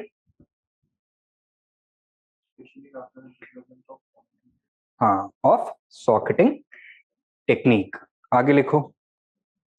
Axes, सब पॉइंट करके लिखो. Axes, hose, plows made of iron.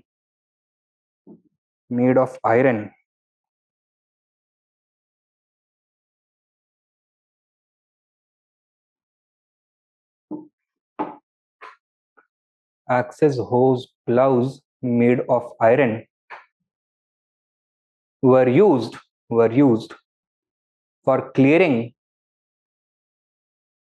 the land, repairing it, and harvesting the crops. Example: In UP, there is a place called Jakhera.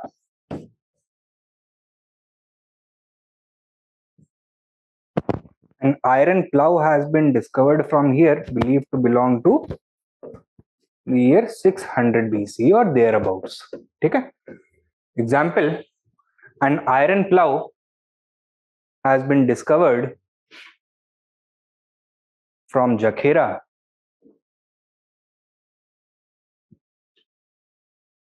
UP,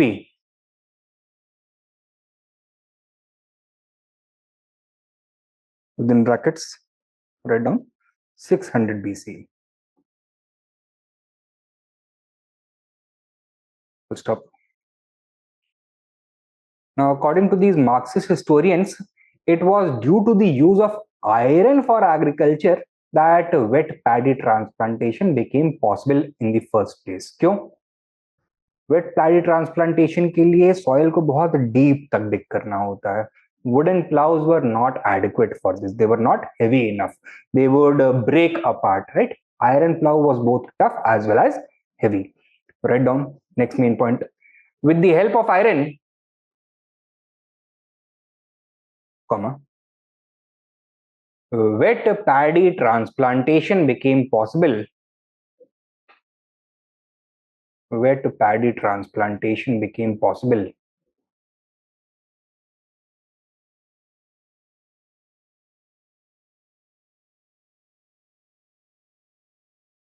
Since iron allowed for deep plowing. Deep plowing. Full stop. The large surplus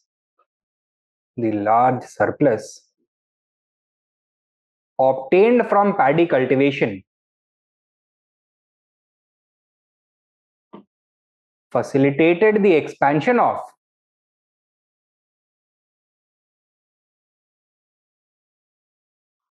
population, crafts, trade, and state machinery. Expansion of population, crafts, trade, and state machinery. Full stop. Next subpoint. Further, the abundance of iron ore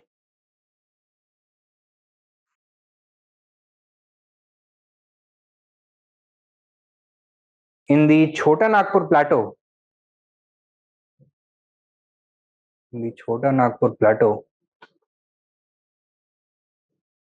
resulted in the expansion of weapons production,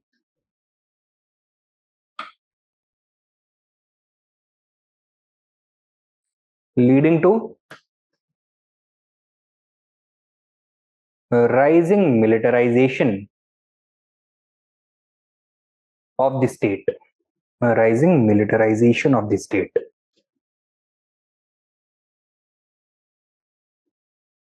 Full stop. The earliest standing armies in India emerged.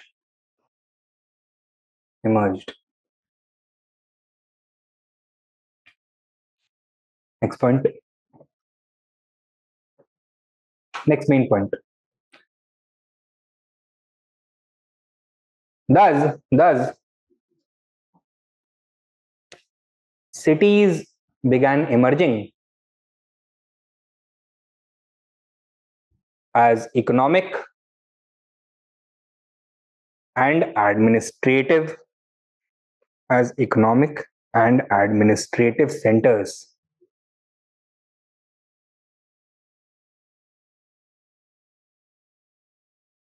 Full stop. Without the use of iron,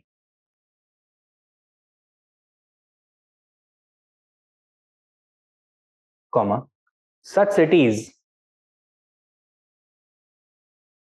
would not have emerged. Would not have emerged.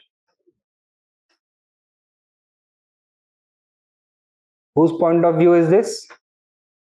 Marxist historians का.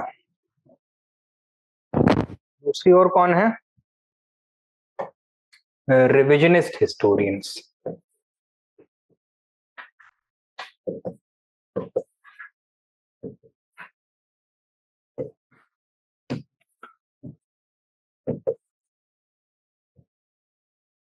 such as D.K. Chakravarti,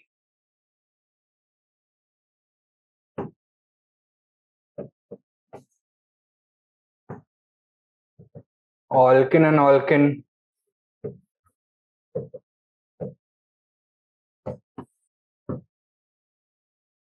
Makhan Lal, Niranjan Ray,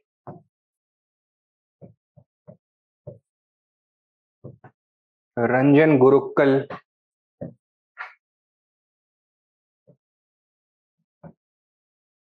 etc.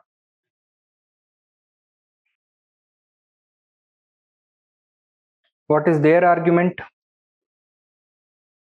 That the Marxist historians हैं, they have overestimated the usefulness of iron.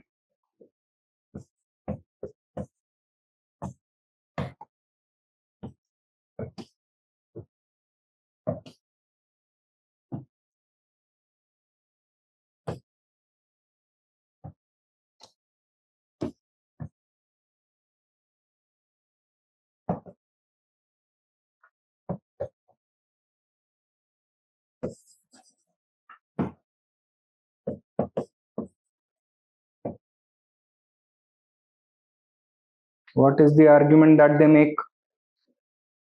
The use of iron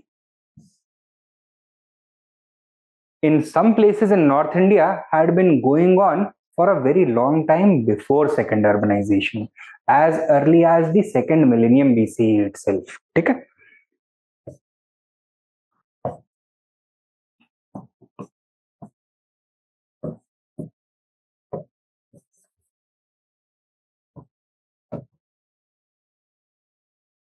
So that second urbanization took place only during the Buddha age.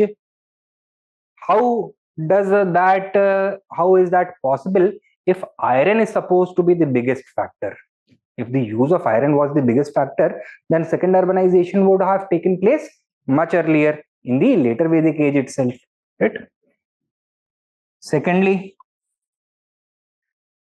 they have also argued that the transformation between PGW to northern black polished ware, that is the later Vedic age, to the Mahajanapada as.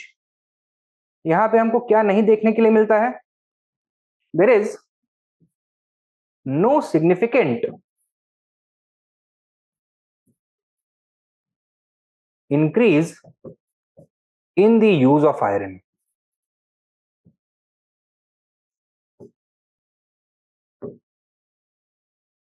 Okay? So if people during the later Vedic age were using iron as much as the people during the Mahajanpad age, then some other factor must have been responsible for second urbanization taking place only during the Mahajanpad age and not during the later Vedic age.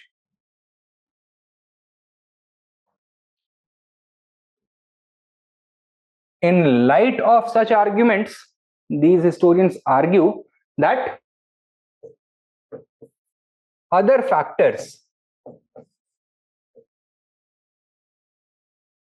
may have played a more important role. For example, D.K. Chakrabarti argues that it was not the use of iron, but in fact, the eastward migration of the Aryans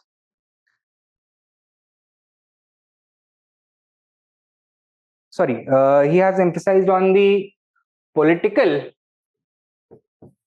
economic and ideological factors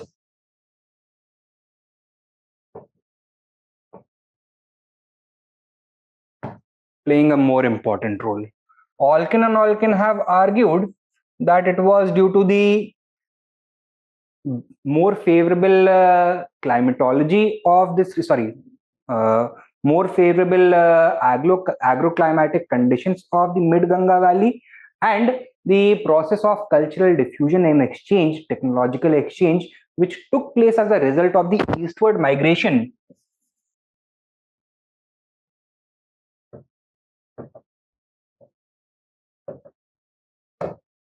of Aryans that contributed to a rise of agricultural surplus and thus second urbanization. Makhan Lal has made the argument that iron was not responsible for the expansion of agriculture, rather fire played the more important role. Niranjan Ray and Ranjan Gurukal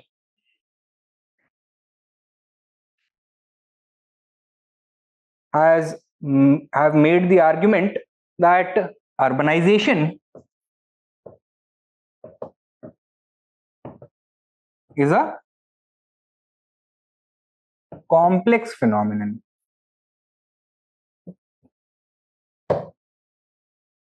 and attributing a single causative factor to it would be lazy on an academic level. Okay? So while we can say that iron may have played a role in facilitating second urbanization, was it the only factor which facilitated second urbanization? No, इसके अलावा कई और factors भी काम कर रहे थे. ठीक है, तो यही हमको लिखना है, लिख लेते हैं. इतना लिख लिया ना रिविजनिस्ट हिस्टोरियंस और उनके नाम. आगे लिखो. according to them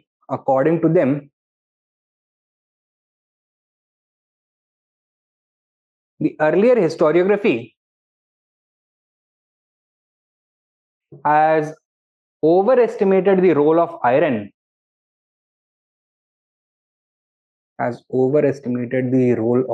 iron,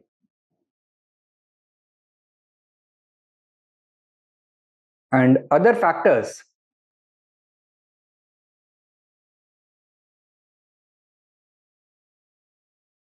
also played an important role in facilitating the second urbanization.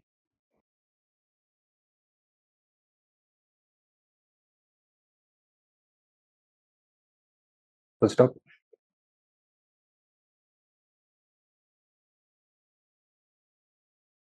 Next point लिखो.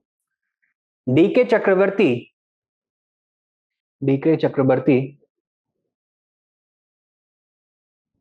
has emphasized upon the role of political, economic, and ideological factors.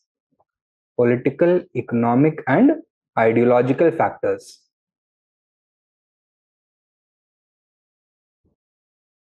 Subpoint. According to him, the earliest urban settlements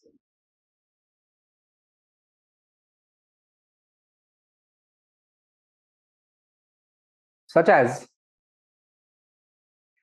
Indraprasth, Rajgir, Pataliputra,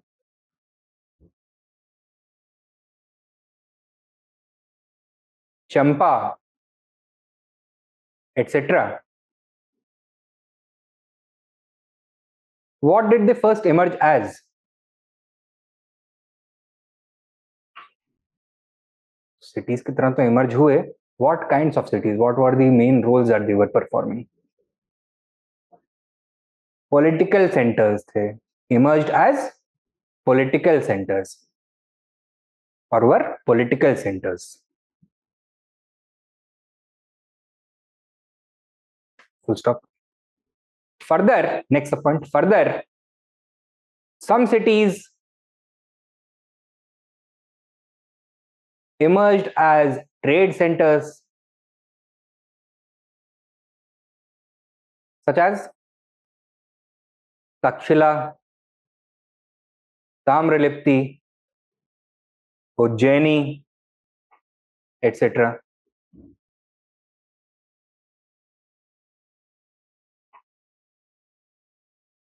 Next subpoint. Similarly, religion also contributed to the growth of urbanization.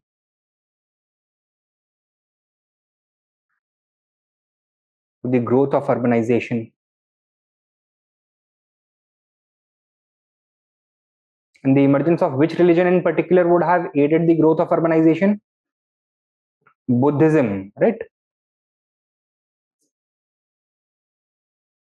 In the growth of urbanization, religion also, similarly, religion also contributed in the growth of urbanization.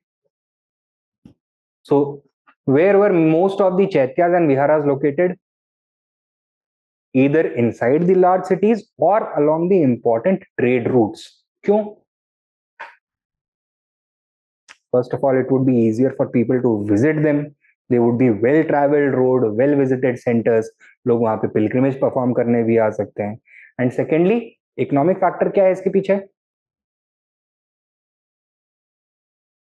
The Sangha was acting as a major investor as well as banker. It was a major engine of the economy of that period. So therefore, wherever the Sangha would have a large presence in the form of chaityas or viharas, वहां पे साथ में कौन आएगा उनको मिलने के लिए, उनसे मनी बोरो करने के लिए, पैसा मांगने के लिए?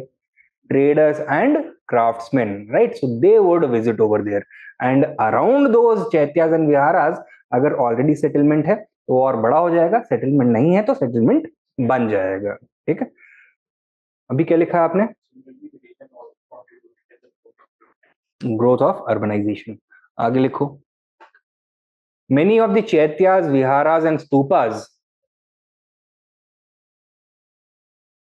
many of the chaityas, viharas and stupas were situated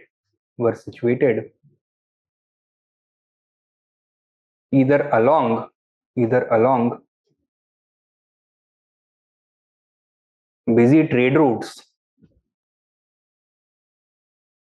or in major cities.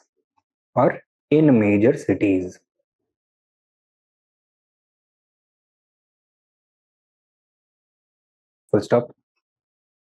This may be due to the economic functions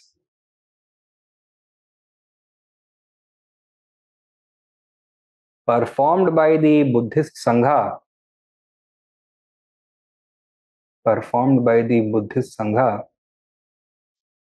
as an important investor and banker.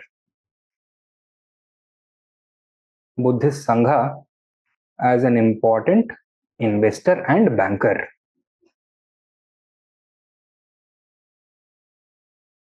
Full stop. Next point. As an important investor and banker. अगला main point लिखो. Alkin and Alkin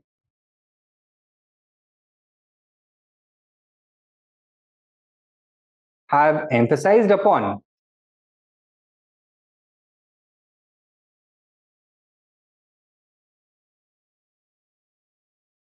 the eastward migration of people, of Aryans, you can write, the eastward migration of Aryans as a major factor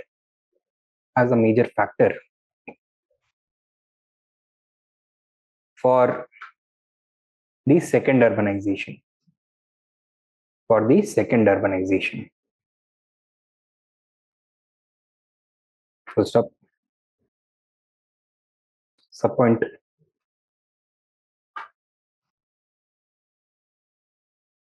The rapid increase in the number of settlements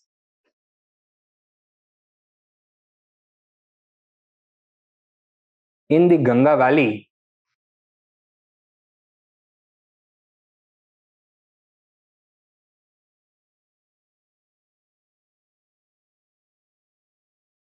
the rapid increase in the number of settlements in the Ganga Valley was not a result of population growth.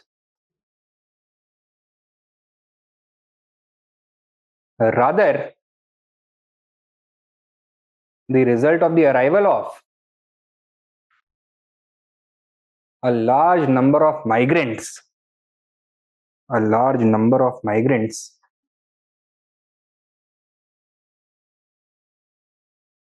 from the west,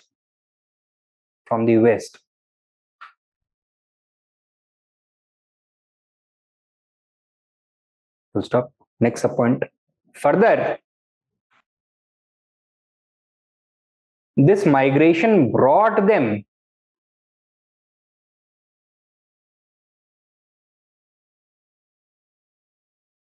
into more fertile lands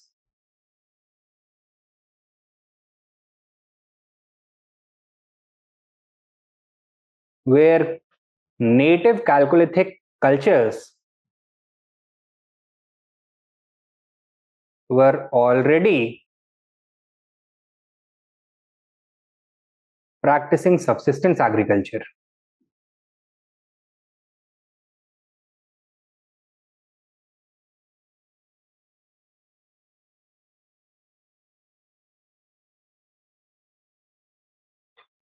Full stop.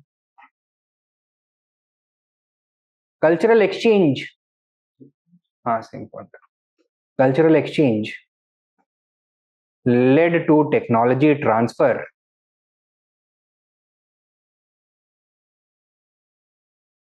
of activities such as plowing, crop rotation, and paddy cultivation.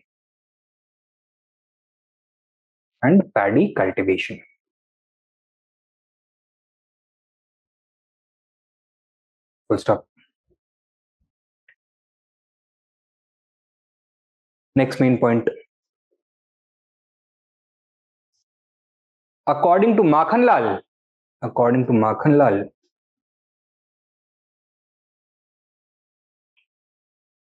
second urbanization cannot be attributed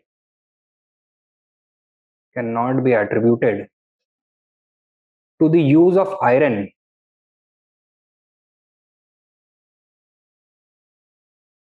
since cannot be attributed to the use of iron since सब points में लिखो A B या फिर 1 2 करके जैसे भी लिखना है ए iron had been in use in the mid Ganga Valley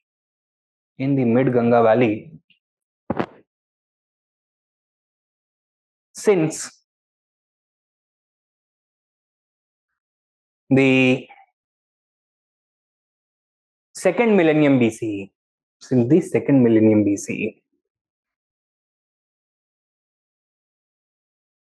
And B, there was no great increase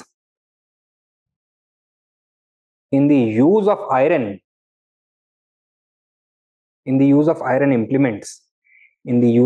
implements from the PGW to the NBPW phase.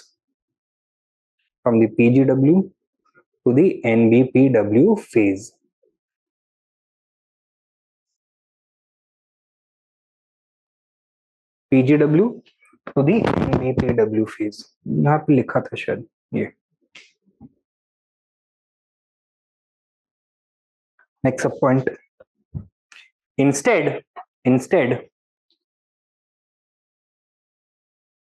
he and Niranjan Ray argue that fire played a far more important role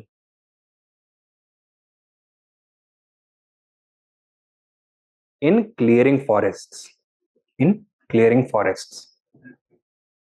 Far more important role in clearing forests.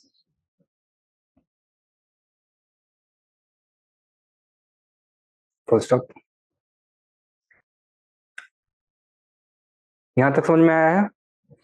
Next main point लिखो. Further Niranjan रे and Ranjan Gurukkal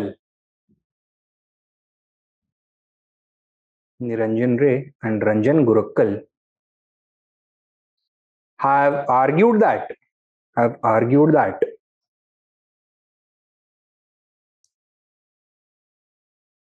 urbanization is a complex phenomenon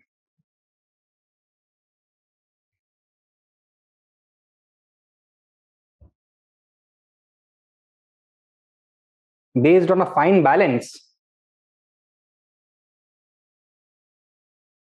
of economy,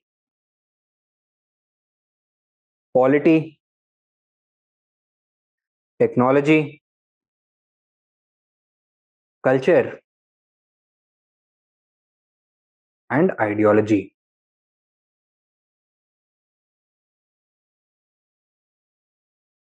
Full stop.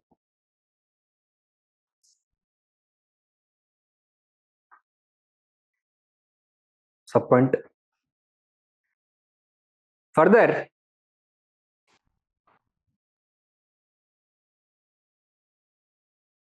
different cities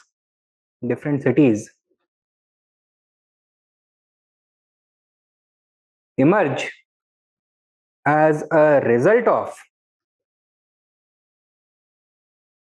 different processes. Full stop. Therefore, firmly anchoring second urbanization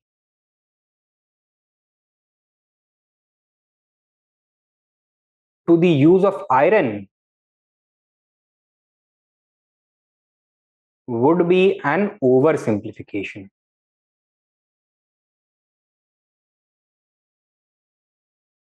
Full stop. Next sub point या फिर next main point लिख सकते हो. While iron may have contributed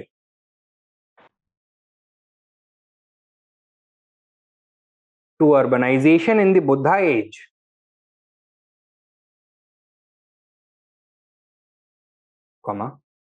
it was by no means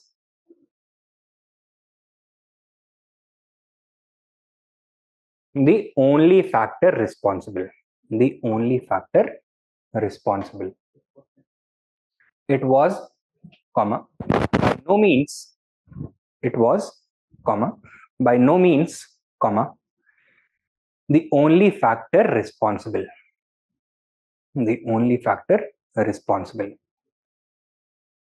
Take down a question.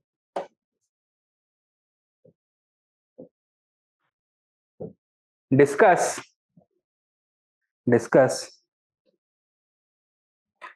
the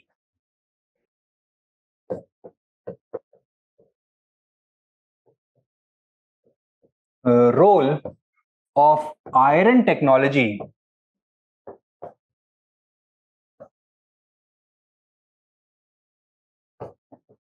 in India's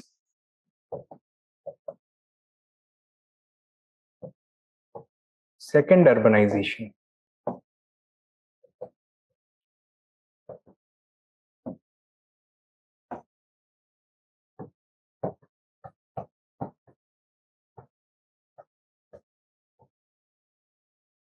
(200 words). 15 marks होगा। ठीक है, तो ये हो गया अपना economic life during the Buddha age. अब बचता है society and religion and philosophy, तो वो हम कल की क्लास में करते हैं। Right, I am ending this lecture now. If there are any doubts please let me no.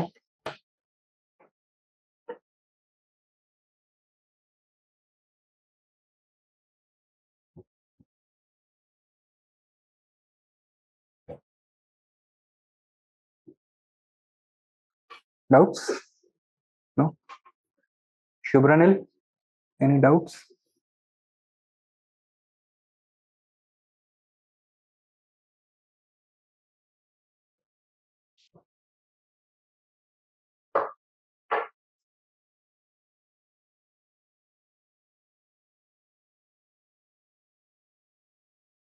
Outside question: what is the significance of Senoli excavation in 22 to the Mahajanpadas? तो इसके लिए मुझे थोड़ा और इन्फॉर्मेशन कलेक्ट करना पड़ेगा, because it is not linked only to the Mahajanapadas, it in fact goes back, तो केवल महाजनपदा एज का नहीं है, it also takes back the historicity of the use of iron in the Vedic age and may also be attributed to the use of chariot. ठीक है, so it is not directly linked with the Mahajanpada age only. एक बार मुझे भी थोड़ा और इसके बारे में पढ़ने दीजिए, then I will be able to give you a better answer probably. Alright, ठीक है, फिर ये क्लास खत्म करते हैं। I will see you guys tomorrow.